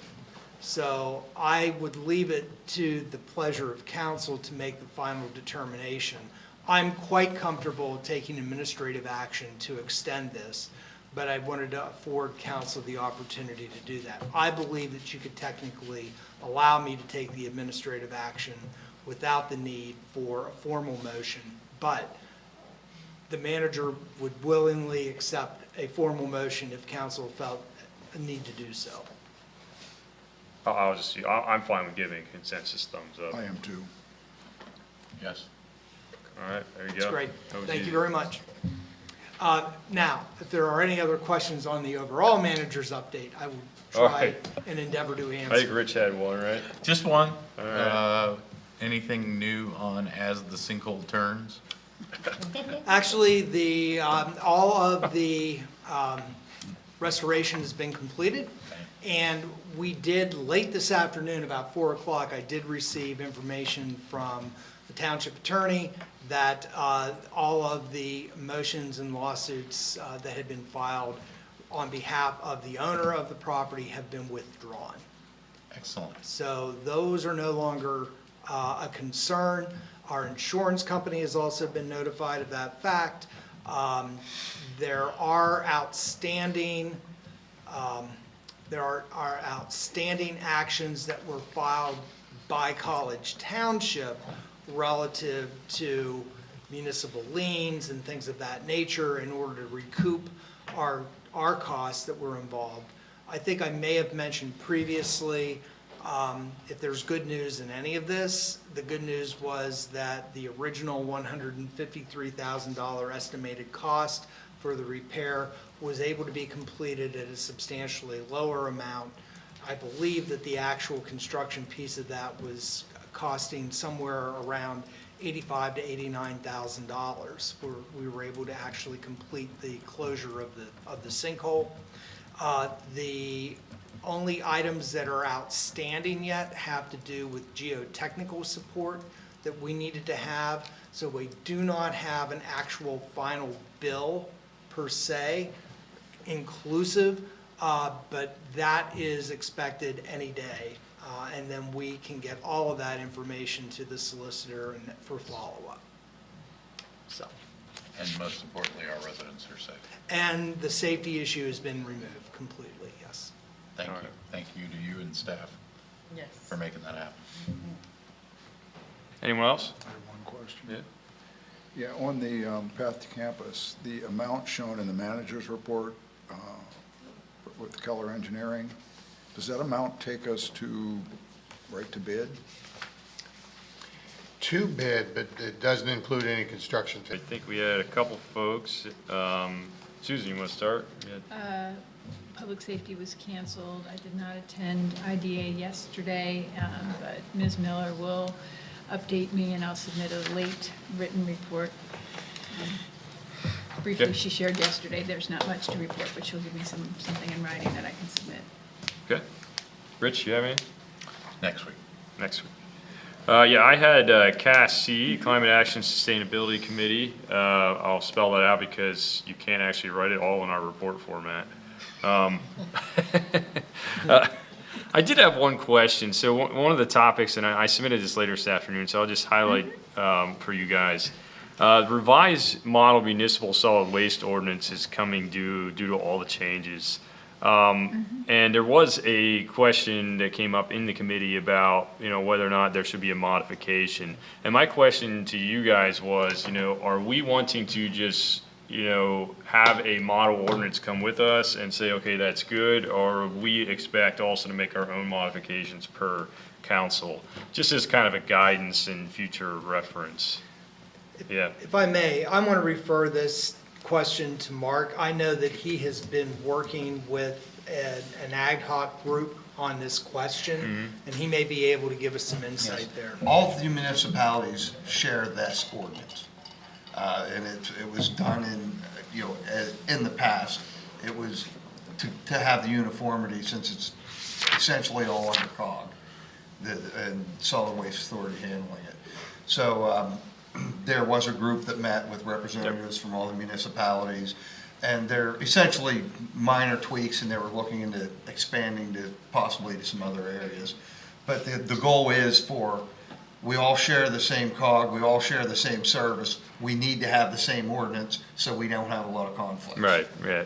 So then basically, Regan, if anyone has any major issues with it when it comes to general forum, kick it back to committee, is what we're saying? Yeah. Yeah, okay. All right, that answers my question. And then, so we discussed outdoor fee waiver, originally for age-related safety concerns. And so that topic really kind of moved into disability versus age. And we'll be working through that with some more policy, but we're going to continue the same practice of right now, getting a form filled out. So that we know there was bulk waste collection changes to happen a few weeks back. And so I think everyone's gotten the notice, right? We just passed October 14th, which was only for tires and e-waste, and now everything else is December 9th through the 13th, right? I just do want to point out that I did ask and request, and staff did get some of the contractual documentation to review, right? And this decision was within their leverage to request, but I had some strife and still kind of do with how it was accepted. So I just wanted to point that out, and I did put that in my report. I didn't know if you wanted to add anything to that to Adam, but basically just came across and what appeared to me to be a very unilateral decision. But yeah. The only comment I'm going to make is the same one I made to my staff. You do not want to talk to me about this topic. Yeah. Good. I will say this, despite best efforts given very short notice about these modifications that were thrust upon us, there were at least 17 phone calls that were received on Monday relative to bulk waste, or the version of bulk waste that we had this past week. I'm sure that those have continued throughout this week. And I can attest to the fact that I've seen the appropriate bulk waste still residing at the collection points in front of homes in College Township. And the collection is over. Right. That is on top of, for those individuals that put out bulk waste that didn't get the message about the bifurcation of the bulk waste collection, there's plenty of that that's out there as well. Am I correct, Ms. Kerner? Yeah.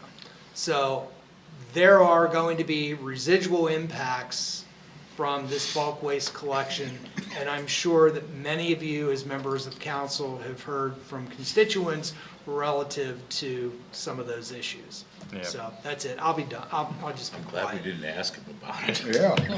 Yeah. I couldn't help myself. Yeah, I would just close with that matter is that just because something may be allowable doesn't necessarily mean it's a good decision to allow it, right? It is within contractually within our right to refute that request. And I just don't think that the municipalities were given that opportunity. So I'll end with that. Yeah, it's not always what we do, it's how we do Yeah. it, and that wasn't done well. Exactly, yeah. Matters of record to note, I did add some into there that I thought were pertinent for a few things that folks could get on there and learn more about types of things, National Electric Vehicle Infrastructure Investments, PA Home Energy Rebate Programs, Center Sustains Going Solar Workshop, and then the Pennsylvania Municipal League Sustainable PA Conference will be held Wednesday, November 20th at the Penn Stater. So the links and stuff are in there if anyone's interested in looking at that stuff. That's all I had. Eric, did you have any? I didn't have any reports, but I did read your report, and I want to express my appreciation for you sharing your strife over the decision on behalf of the township over the bulk waste decision. I think it was terribly inconvenient, but I think we at College Township did one of the better jobs of the surrounding municipalities in getting the word out. And I think part of that was luck in that didn't our newsletter come out Yes. right before that? And I thought, we But you kind still of had to make changes benefited. to it at the last minute. We made so it wasn't- last-minute Yeah, it was changes. very last minute, and you did a good job It was documenting literally at it the in the, printer. yeah. Yeah, So and even had though it that not happened- fallen the way it did, there might have been, there would be more phone calls, there would be more issues, so. We'll see though if your bulk waste is out there by Christmas. So I do have a question, I guess maybe it's for Amy. What happens to the residents who put out their bulk waste and now it won't be collected until December? They have to haul it back in, correct? That might be a question for Mark. Well, Well, whoever. again, technically it would be, I can tell you from an administrative recommendation that we will handle those situations with sensitivity. Yeah, good. Thank you. I also read I read the announcement of the PML Sustainability Conference, and I went to the website. The conference is only 5 weeks away, and they still don't have the detailed agenda. But I thought maybe, since it's here, that might be something, and we are PML members, right? We So are. we could attend at the rate, PML member rate. But we should probably talk about that. I think there was some other municipality members that went to last year, if I recall. They hosted it, but it was, it was away. But they said it was a good Well, conference. it's here, and Ferguson's efforts are being highlighted in a couple of the road trips with the base agenda that's out there. It may be, given that we wouldn't incur any travel expenses or overnight expenses, it may be worthwhile considering. No, yeah, absolutely. I mean, we are budgeted to provide for these kinds of opportunities for council. And any number of you have indicated that this particular seminar event that's being held locally or regionally is of interest, and we will make those arrangements, and we have the budgeted funds to be able to make those reservations or registrations, I should say, and feel free, if there is anything that you see or identify that is of interest, we certainly can accommodate you in terms of getting you signed up. Okay. Cool, thanks. That's all I had. Okay, and, nothing else? We didn't. Okay. All right, staff. Mr. Fenton. Staff, PC, and other committee reports, sorry. PC.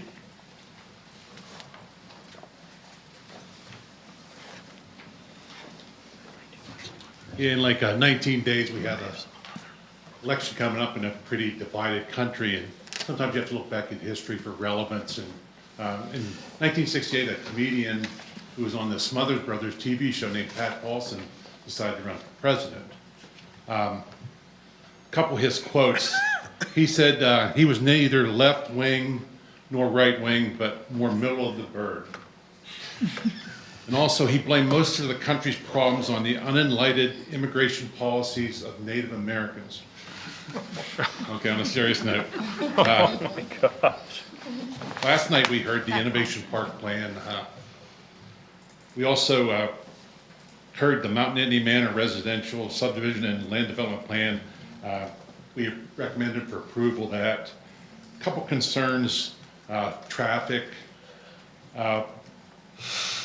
Both the public and the commission were pretty happy with and the Parks and Recs too, were pretty happy with the 2.69 acre woodland. We sort of thought that the woodland would be a nice buffer for the residents on Matilda Avenue. There was one person concerned about having to put a sidewalk in at the corner of Rhodes and Matilda, I believe. Next topic was form-based code. We're sort of going through a process where we're presented with something and then we go back and forth with the staff, and then the staff sort of fine tunes it for our next meeting. On the block structure that worked pretty well. We were presented with some examples of the open space, and I don't know if this is in your pack or not, but sorry, we thought maybe they were a little bit too restrictive. Like an example, a couple of them say that there should be like a 30% mature canopy required. And I think maybe these would be more like suggestions than actual, specifics. We did sort of agree on the 5% open space. We really thought that even in an industrial situation, there's room for some open space. And then we also moved on to the indoor recreational facilities. We pretty much were all over the place. We had some members who thought that we should really aggressively pursue more industrial space and we really shouldn't change anything. We had another member who thought that we should probably act as soon as possible before the conditions got a little bit dilapidated, I think were his words, and run down. One of the things we asked for is there's a table in there with a bunch of conditional use things that maybe we should expand that table a little bit more to more uses. And we also did all this keeping in mind that down the road, how is this going to apply to the form-based code thing? And does anybody have any questions? Questions? Comments? Okay. Did you? Yeah, I think, Matt, I think that council, I think I'm directing my comments more to council than I am to you, but you're at the podium, so. Many of you will recall one of the reasons why we are actually now pursuing form-based code is as a result of these type of continued and persistent requests that have been made to council in years past for an expansion of the uses that are available within the industrial zone.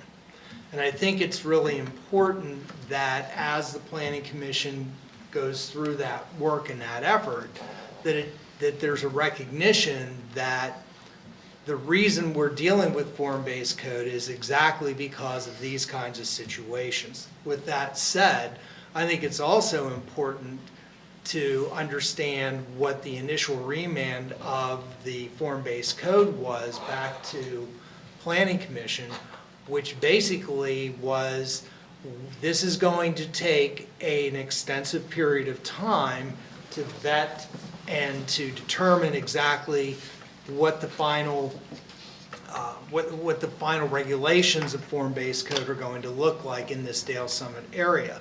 But during that time, we're going to have certain types of situations that are going to come forward that are going to require kind of an intermediate addressing. And I think in the case of the indoor recreation activities within an industrial zone, that's a very good example of exactly the type of thing that had been anticipated by council, that there are going to need to be, as we go through the form-based code process, certain situations that we're going to have to address that will end up ultimately being folded into form-based code. But until we have form-based code, we have to make and address certain situations. We had one previously with respect to the R3 modification, or I'm sorry, the change to. We allowed multifamily residential you uses in go. the planned research business park district. Yeah, thank you, Lindsay. And you'll recall that that was also in essence an acknowledgement that while this is not precisely what we want to ultimately do, perhaps in the Dale Summit area with form-based code, it was necessary for us to address this issue. I think the issue that's before Planning Commission in the form of the indoor recreation facilities uses in the industrial zone is exactly one of those same things. And I just think it's really important that if there is a need to modify that, at the time what was a consensus of council, that we need to, in essence, stay open for business.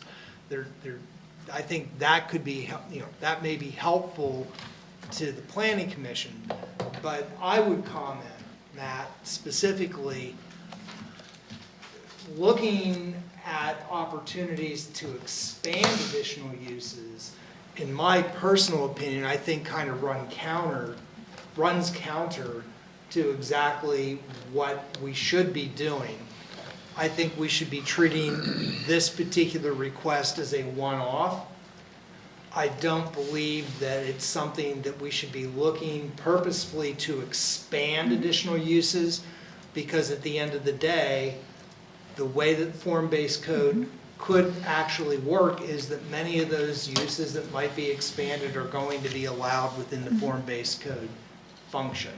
So I just wanted to make that statement. I know it was very wordy and hard to follow, but And we sort of discussed that. I would say that we were maybe a little bit divided on that. And we do have one, I don't know the official language, Mark, we have one situation going on right now, correct, with the, There is a case Non-conforming. before the zoning hearing board that has been given a stay upon agreement with both the township solicitor and the applicant to the zoning hearing board to do a stay and just work some things out and see where the form-based code, whether it may catch up in time. The issue that triggered this remand was separate from that. Right. This came in after. I think it was presented to council, I believe. Yes, and I really believe council, with the timeline that was given, council finally said, you know what, we've heard this enough, let's remand it to look at it. And that was the remand was very specific to just that use. And I think one of the planning commission's questions was, as Adam was saying, should we expand that? And that's really kind of the answer that they're looking for Matt to take back to PC, whether or not council is willing to allow them to consider more uses, or if you want them to stick specifically to the remand. As Adam mentioned, it would counter the request to really dive into looking at other uses, since we'll be doing that in the next 6 to 8 months or so. I think Adam's point was well crafted about the, coming, form-based code, and that treat this as a one-off. So, I mean, I would be in favor of treating it as a one-off, right? If that helps you guys scope it out better, right? Anybody else? I mean, I think that was the intention of the remand. It was. It was clear. And I think what is challenging when that comes back is that that's counter to the idea of the remand, and it stands in the way of progress to really doing the work that needs to be done on form-based code. And that's the pressing piece. The idea with the PRD and the PRBD was we're staying open for business as we go to form-based code, but that's over a year now, or a year. So I think we're moving towards the form-based code, but I think those discussions are outside of the remand that we sent. We also heard from staff that the request for this type of thing was like fivefold, I believe, compared to what's on here. So we're looking sort of out into the future too. If we approve one, what's going to happen next? And will that happen before form-based code actually comes into fruition? Well, and I think we'll have to decide that on an individual basis each time, and I think it just speaks to the importance of moving forward with form-based code, because that was the direction that we're to be going in. I gotta throw it out there. To any old schoolers of the planning commission, do you remember when the gentleman asked to put a cow at the base of Mount Nittany? And it went around and around, well, what about elephants? Well, what about? And finally it was, how about we just approve what we all agree on and let the cow? But that's kind of where I see this one. It can take on a life of its own, and you just looking for the perfect ordinance, we end up losing a lot of traction, and we're headed that way, headed towards looking at it overall in short order, hopefully short order. I just ask to keep my mind on the liaison. I'm Not shooting the messenger. I'm speaking for 5 people. No. A couple of the folks that are still on planning commission, just ask them if they remember the cow at Cows in the Mount Nittany. forest. Huh? Cows in the forest. Yep. Any comments? No, I think the term is, pardon me while I overthink this. Let's try to avoid that. Tracy? I agree. Okay. I want to note too, council asked me not long ago to follow up with the folks who made the request, because we were talking about timing, and I did get to speak with the person who did come in and request this most recently. And, he said he felt that it's still an important issue, and feels that moving forward to make the change will still benefit the community. But the timing is not allowing them to continue their look in College Township for that use. So just to let you know that too. What Mark's referring to, though, is an existing nonconformity, right?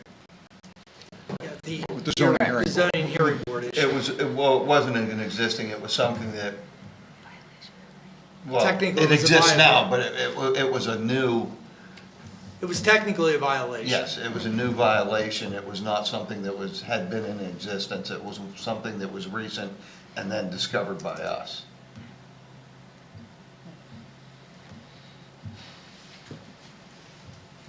Okay. Do you have something? Rich, you said other? Good. Oh, yeah, I do. So just on the other committee reports, not really a committee report, but just a couple follow-ups. I attended the Chamber Economic Development presentation last Wednesday. Incredibly well attended, well-spoken. Seems like a lot of positive energy towards it. As with any plan, let's see it in action. So we'll see that, but it's been catching a lot of press, and hopefully that keeps wind under its wings. Also, on behalf of College Township, I attended the PML Annual Summit last Thursday through Saturday.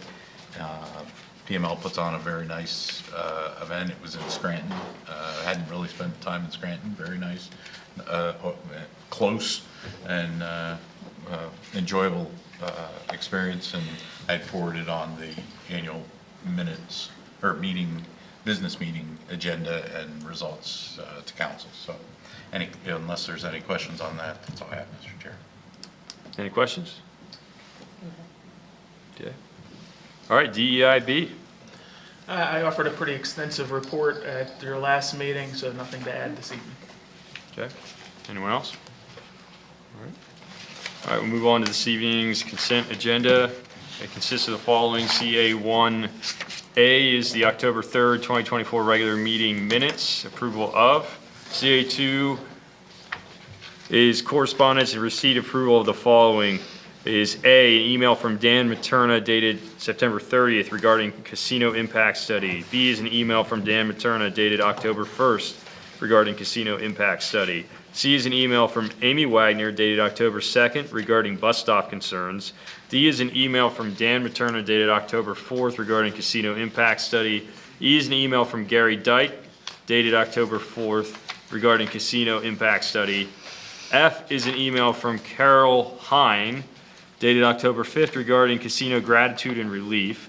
G is an email from Scott Stilson dated October 5th regarding thanks for the gateway.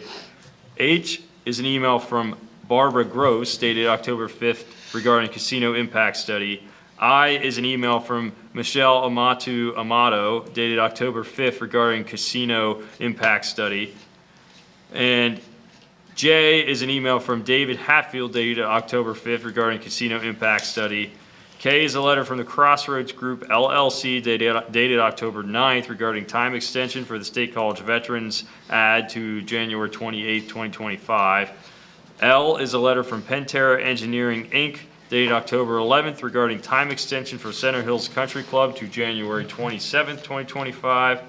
And CA3 is action items approval of the following. A, Resolution R-24-27, PSU Soccer Operations Sewage Disposal Planning Module. B is a letter from Pantera Engineering dated October 10th regarding Crew 814 Planned Residential Development, Transportation Impact Report Submittal Deferral Request. And C is Gridix Municipal Zoning and Planning Solutions Support and Maintenance Proposal. Do any members of council wish to pull any of the following, any items? Anyone? I'm sorry. Staff wish to pull anything? I have a request, CA2C. C. from Susan. A to C. A through C. No, A, CA to C. Okay, CA to Ms. C. Wagner's Ms. Wagner. email. Yep. All right. Good. Did you go here too? Adam, do you have one? Well, yeah, if we're not going to get to it, I want to be sure that we pull, let me get to it again. The Pantera letter CA3B. Okay. Anyone else? Okay. Do we wish to make a motion to approve everything minus CA2C and CA3B? Second? All those in favor, please say aye. Aye. Are there any opposed? None opposed. Okay. Let's go with CA2C first. Yep. So my question is, Ms. Wagner asked about being pointed in the right direction to find out whether a street sign on Puddintown Road would warn drivers of a bus stop around a corner. I don't know about sight lines or anything like that, so I just thought this was worth bringing up and asking if she needs to be directed to a particular person, or if this is something we need to discuss, or Yeah, it's no, been and already actually, addressed. It was given to me before I went on vacation. It's very standard request. Okay. And we picked out the school bus flashing sign Yeah, ahead type perfect. of thing. And I believe that, although I didn't check since I've been out back on vacation, but I believe the guys already have it installed. I was confused why it was there, but so thank you. That's great. And another question on that, since you brought it up. Should we forward a request to the school district? Because, you know, to take a holistic approach here, if most of the houses are on one side of the road, shouldn't that, you know, maybe they should consider that be the direction that the bus goes so the kids don't have to cross the street. I don't know if that's the case, but I'm just noting that it might be worthwhile to forward the comment to the school district for I think either consideration. way. We I live certainly there. can. I think the bigger issue was the fact that it's kind of on the knoll, where the Nord Yeah. Street goes up. It's right at the top of the hill. Right, but the kids So- are crossing Puddintown Road to get to the bus. That's true, that's What true, I'm saying but is, still. if the bus was going the other direction, they wouldn't be crossing, right? I That think- is true. I think either way they will. I live in that area. I think either way they will because they have to cross one way. So or there's an another. equal amount of Yeah. riders on both sides of the road. Correct. Yeah, I don't know for sure. I just. I mean, but see, When I that's take something, my son to Good. school in the morning, there it is. that's something the school district would know the answer to. And Right. theoretically, that would factor into their decision and routing. Mm-hmm. Just tossing that out there. It wouldn't hurt. Okay. Any other comments or questions on that? The only thing, we're going to confirm it's either up or not, but have we indicated anything? Did you have any communication with Ms. Walker or Wagner Wagner. at this point? No, because I was right before I left. That- So no, that's I did fine. not. I think she wrote us back and said it was taken care of. Okay. Okay, that's great. She thanked us for taking care of it, so I'll Collective double effort. check on that. Excellent. Okay. So CA3B is a request from Pantera on behalf of Crew 814, Planned Residential Development, TIS Middle Deferral Request. And this is something that we dealt with, at least to an extent, relative to Maxwell. Okay, but I wanted to bring this back to council's attention to make you, or to give you an explanation about why this is being requested.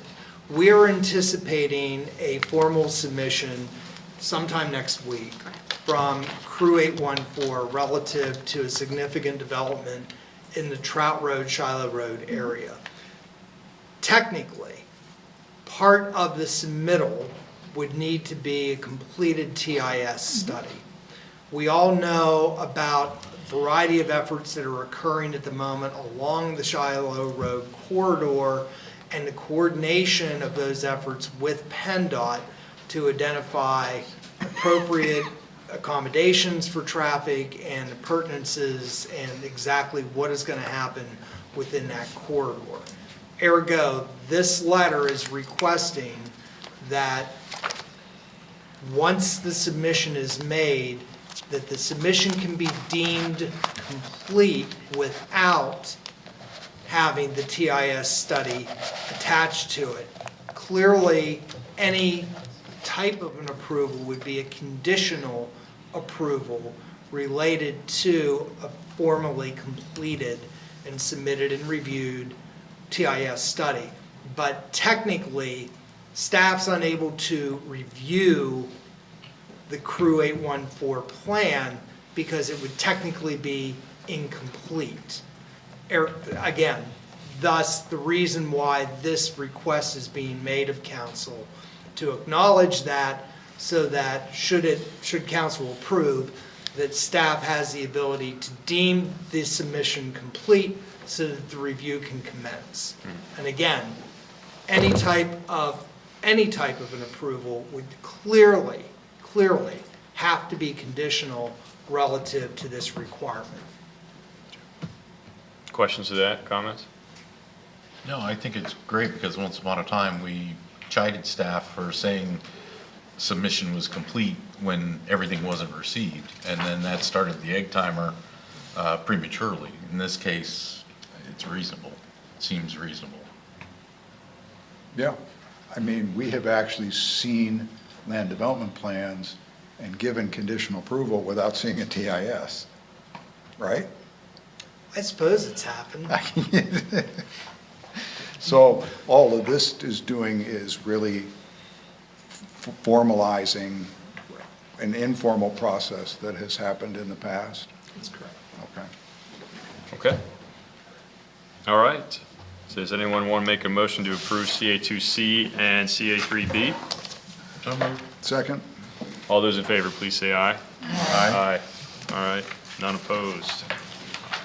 All right, moving on to old business number 1, RFQ Casino Impact Study. All right, well, thank you. Back a little earlier than initially anticipated, but the keyboard was smoking, so I was able to crank out a pretty quick RFQ for you based on the guidance that you provided. So what's before you tonight is my working draft of the RFQ for the local impact report pertinent to Category 4 casino. More so probably for our audience than for council, but just some background going back to 2023. Council had directed staff to begin evaluation and preparation of an independent local impact report relevant to a Category 4 casino that was proposed at the Nittany Mall. Your direction at that time was the impact report shall consider available data on Category 4 casinos operating within the state of Pennsylvania and under the regulatory authority of the Pennsylvania Gaming Control Board. The intent of the study was to provide relevant factual information drawn from true comparable facilities within fellow Pennsylvania municipalities. As we discussed at the last meeting, there was a pause there as the casino went through its process, and then legal challenges to that process that have brought us to this date. At that time, as it was working through its legal processes, College Township management paused work on the study, one, because of the unknowns and the commitment of our resources to something that had an unknown end, and secondly, because time was of a benefit to a local impact report. The longer sample size we could have for Category 2 or Category 4 casinos, the better in this impact report, that we would have some more relevant data to reflect on from peer communities. That brings us to what's in front of you tonight, and as we discussed, the intent of an RFQ is to help College Township identify a consultant that has specific expertise and experience with development of multifaceted local impact reports for high-profile, potentially impactful commercial entertainment land developments, ideally those pertaining to gaming and comparable community settings.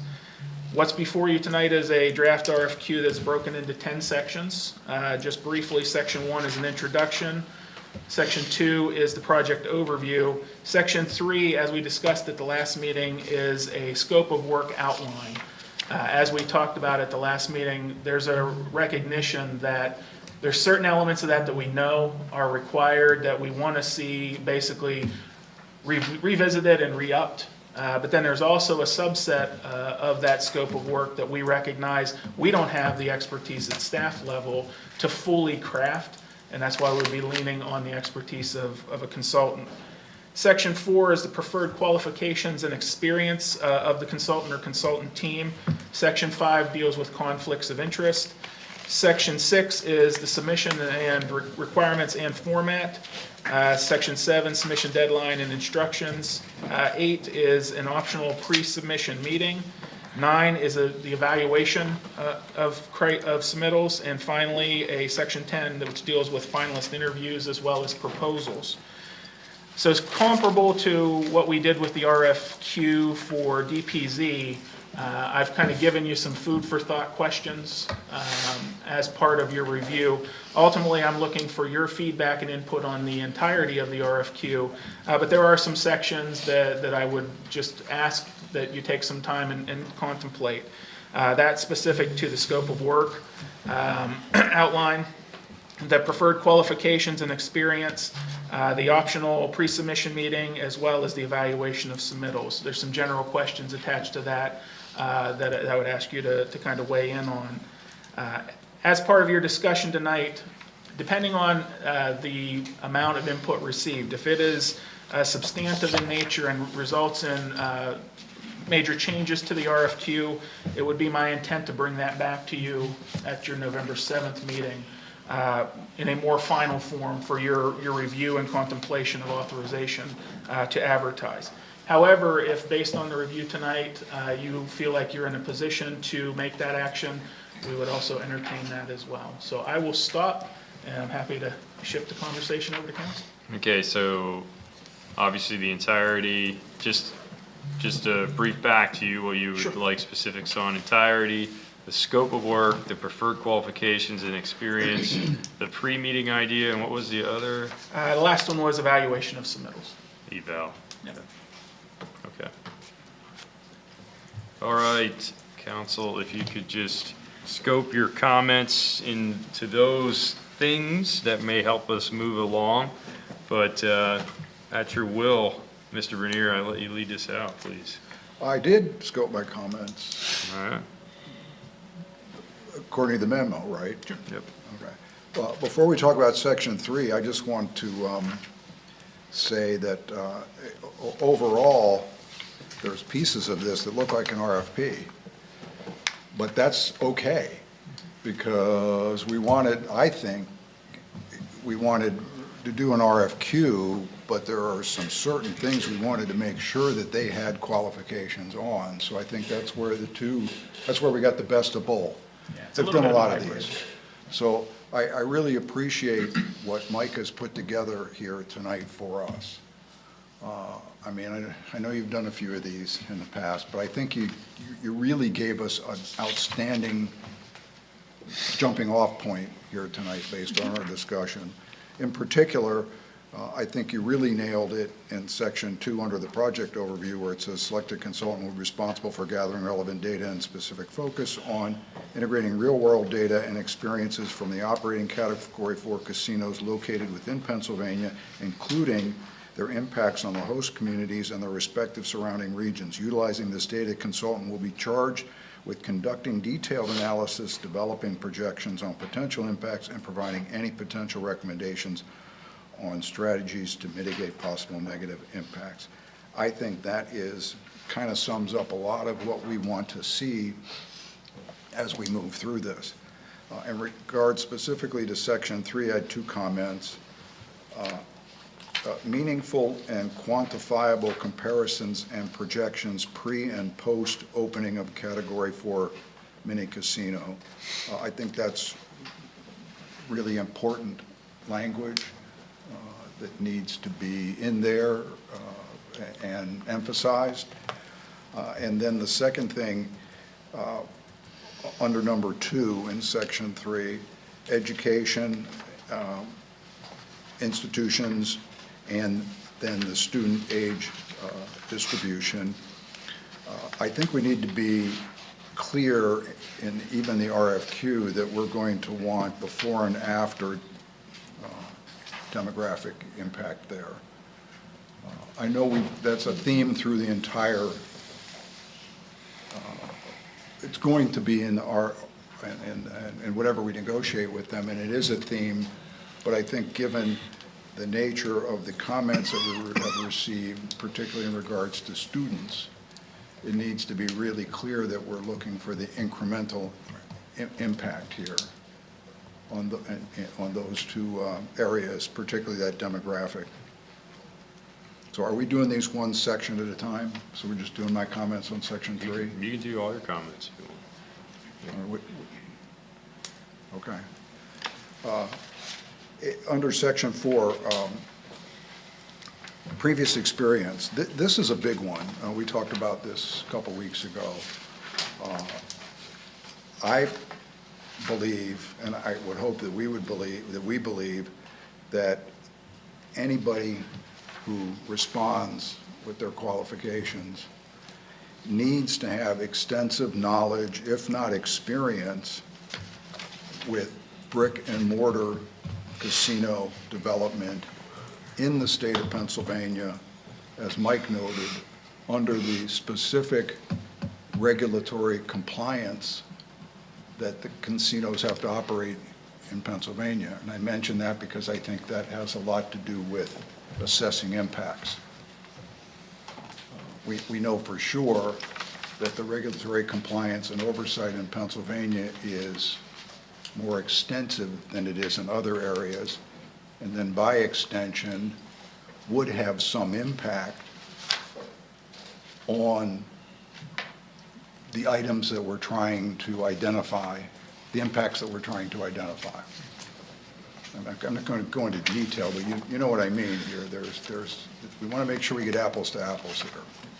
And I think I would hope that we as a group would agree that that is really important. Now, hopefully, we're not excluding everyone. You know, I'm hoping we can find somebody out there, but I think that should be our ask, our starting point as an ask. And then the last section, section 9, I had 2 comments.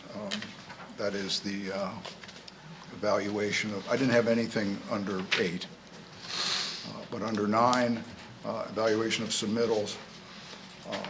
If we're waiting, we've given expertise and experience basically 50% of the weight.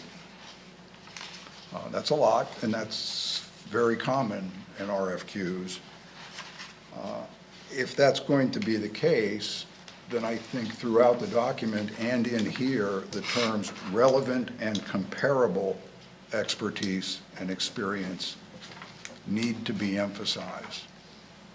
Because that's a lot of weight, and that's going to affect the evaluation and the scoring. And if we don't emphasize relevant and comparable, I've been in these situations before where somebody can score out really well because they have wonderful experience tangentially related to what we're looking for. So to the extent that that could be emphasized. And then the last thing, under the,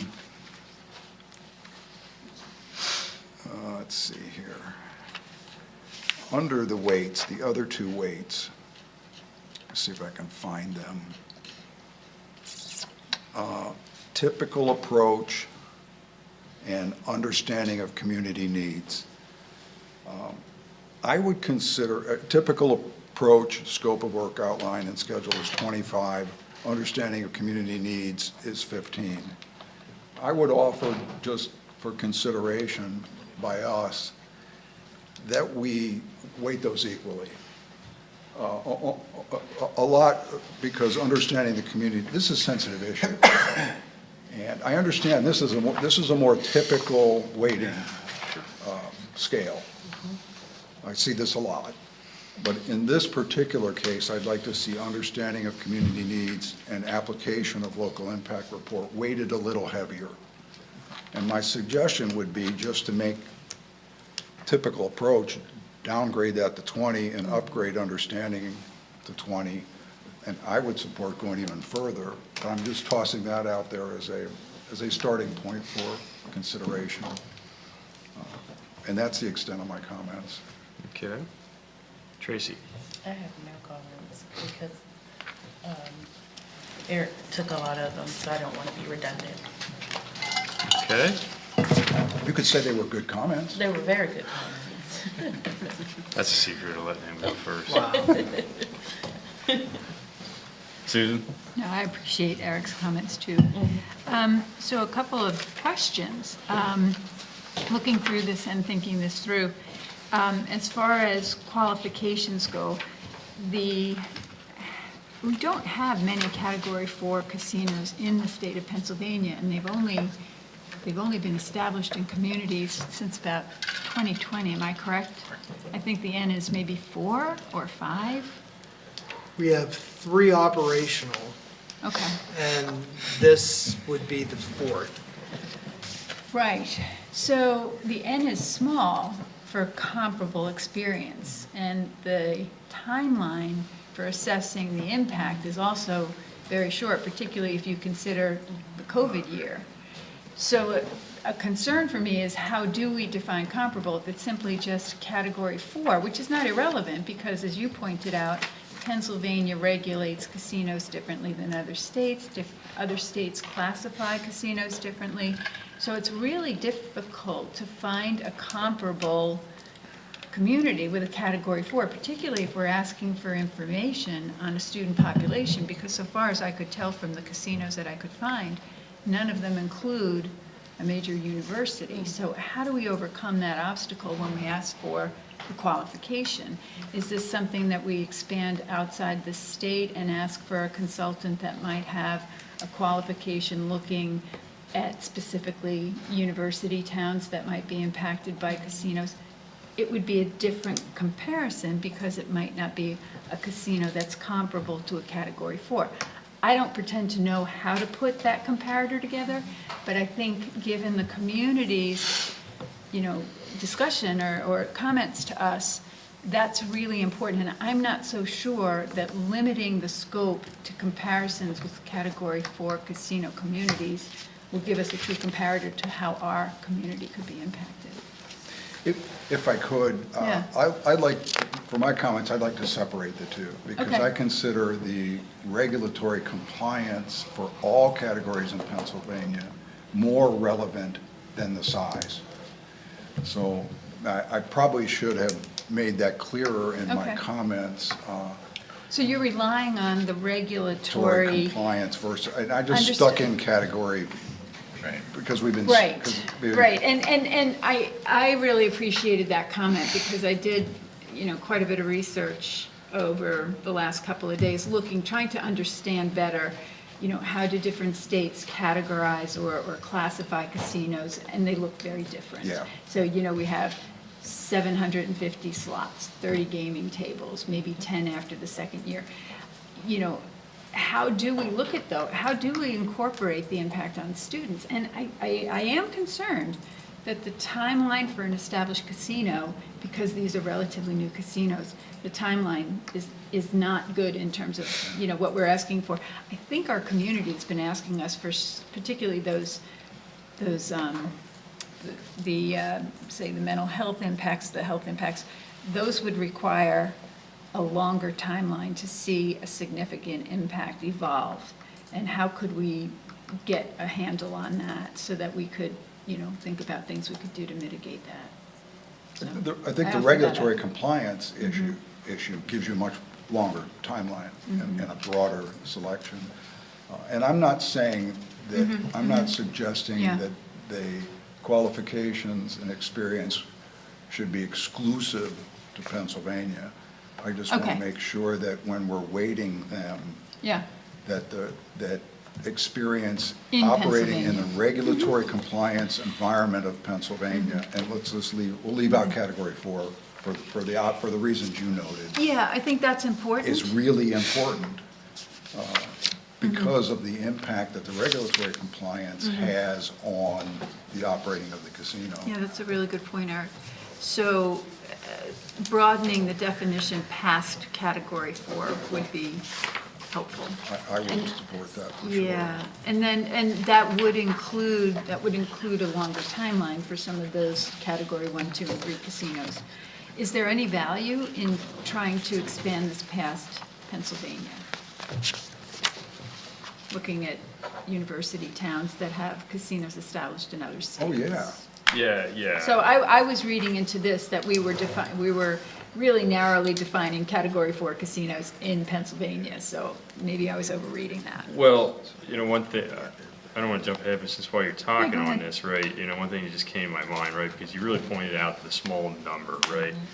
We have to find a firm that has the ability to extrapolate, pertinent data and demonstrates good statistical analysis ability, right? Like, they should have a statistician on hire probably, right?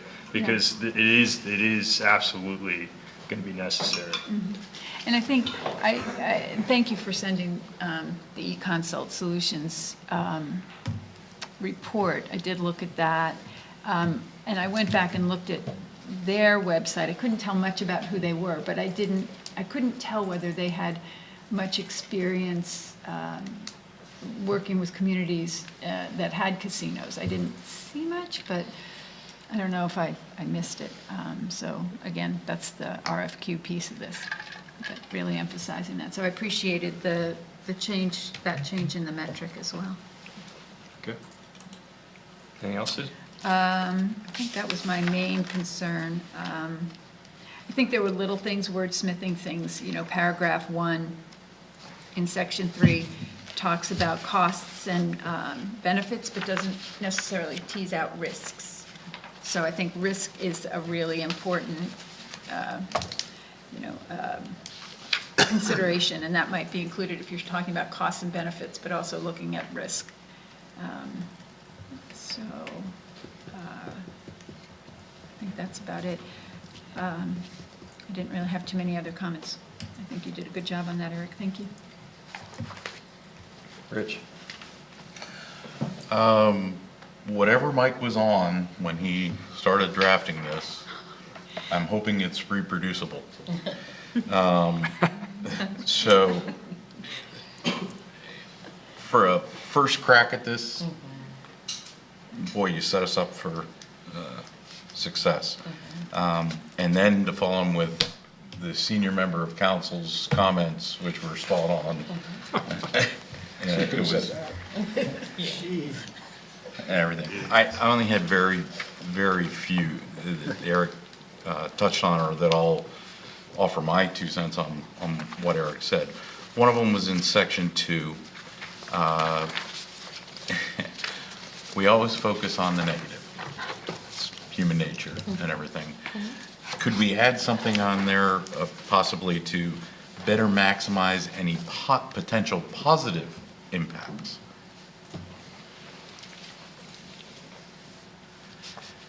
3, do we have clear language about them helping us establish metrics and the measurement thereof?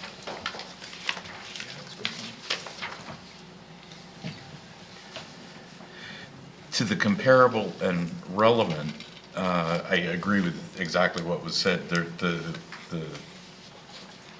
sample size is too small, but it is very relative. One of the things that we've heard time and time again is about this compared to Atlantic City, this compared to Las Vegas. It can't be because of Pennsylvania's regulations.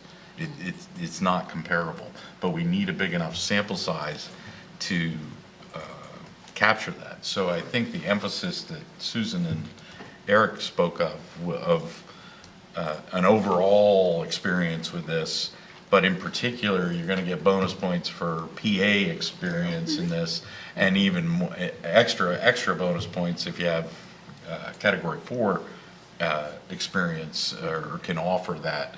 And one of the other things is that they could look beyond that to university towns, because that is what Shippensburg might be offended that they're not being classified as a major university, but Or Seton Hill, or Seton Hill. which is in Greensburg. In Greensburg, okay.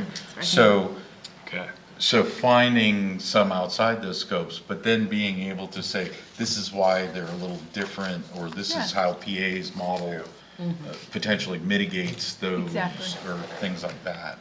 And that's what I was trying to say. I was just trying to Yeah. not forget that aspect of Yeah. it and try to weave it into the, Right. Well, and that really helps, because if we're looking at Big Ten schools and towns, cities that have casinos, I would hope that the consultant would be qualified enough to be able to create a comparison there, even if it's not a direct equal community and equal university. They should be able to do the statistical work or do something to create some sort of reasonable comparative. like, for example, these are issues in Pennsylvania. These issues may be mitigated because of oversight. These may Right. not be, these may be worse. Right. And I think your point about the metrics is important, because the metrics would come out of that definition of the comparisons, the And comparators. Just a reminder, this is an RFQ, Right. and the Yes. beauty of the Right. RFQ, I don't know what you were going to talk about that. Yes, I was gonna, the RFQ is the perfect way so that we're not painting it into a corner, you know? It's just like when you put a job application. You generally get what you advertise for, and that can be good or bad. And the RFQ gives us a little bit more leeway on seeing things that we might not see if we painted it so tight, and everything. So I really liked that. My final point was, I support the grading change that you suggested. Okay, good. I've done a few of these, and I know how they can end up if you don't think about those things ahead of time. Senior member, I already referenced you. Senior, well-experienced. Seasoned. Seasoned, But, seasoned. you know, those comments are really minor. I mean, Mike did a phenomenal job of framing this for us, I think. I mean, what we're talking about here is tweaking, and the process gives us so much flexibility then in crafting an agreement, and we're going to learn things in the interview and the hiring of the consultant that we can use then in defining the beauty of the RFQ. Yeah, I don't have any further comments specifically, except that I agree with the adjustment to the grading. I think that's very well put. Okay, anything else? Yeah? Well, I'm sure Mike has some things, but one of the things I just wanted to throw out here is, I think this is gonna be quite a challenge for a consultant. And as such, I'm not sure what we might actually get in terms of RFQ submissions. So this may end up needing to come back for some additional crafting, if you will, on our part. Value Hopefully, engineering? some value engineering, so to speak. Yeah, I know. Because I think that this is a pretty unique RFQ. Not that these things are not done or have not been done. I'm not suggesting that. But in terms of what we hope to achieve in completing it, I think it may be very challenging. So, just keeping that in mind, that's Well, my only comment. I think- Moderating expectations. Well, and I think including the optional pre-submission meeting as an offering would really go a long way. If somebody is interested in this and they think they have a particular skill set that they could figure out the details on working with us on, we might be able to find somebody who, you know, might not otherwise pop up. So I think that was a really great suggestion. I don't know if that's standard, but if it isn't, that was really a great suggestion. My PennDOT roots are showing. Well, that's great. I was impressed. You know what, I actually Wait, looked at my you mean- schedule at you work mean to see if I meetings to have could meetings? take off.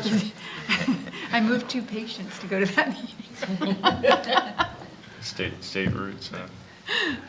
Well, my only comments, I would echo what Adam had offered. I think this is going to be a challenging recruitment, but what you provided tonight, I think, is substantial enough that I'd like to take it back and bring it back to you. There's even some things as I was going through and making notes that I may format a little different to help clarify.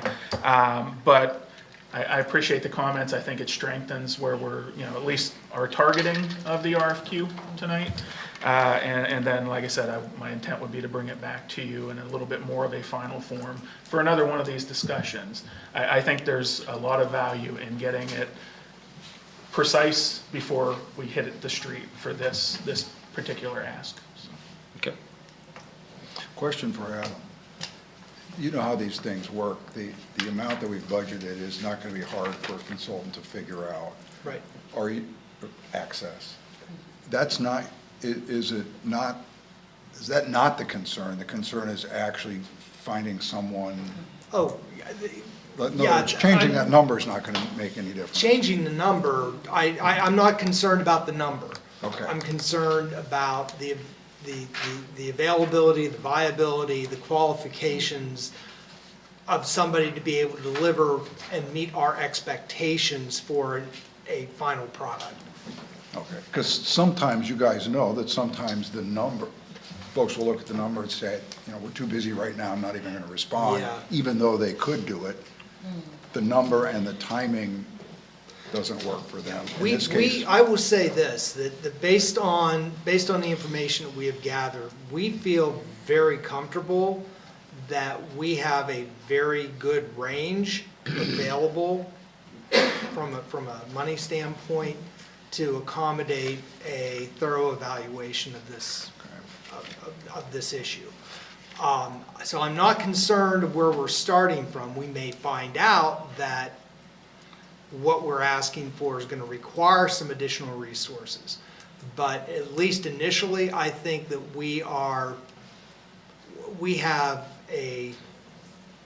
I'm trying to couch my words here a little bit. We have a very sufficient targeted budget to complete this work. Okay. Well, now. All right. All right, last call. I just want to say something to council, that I think as a healthcare provider, the commitment to incorporating the issues that the community have brought up and the willingness to really want to get that right is something that I'm glad to be part of with all of you.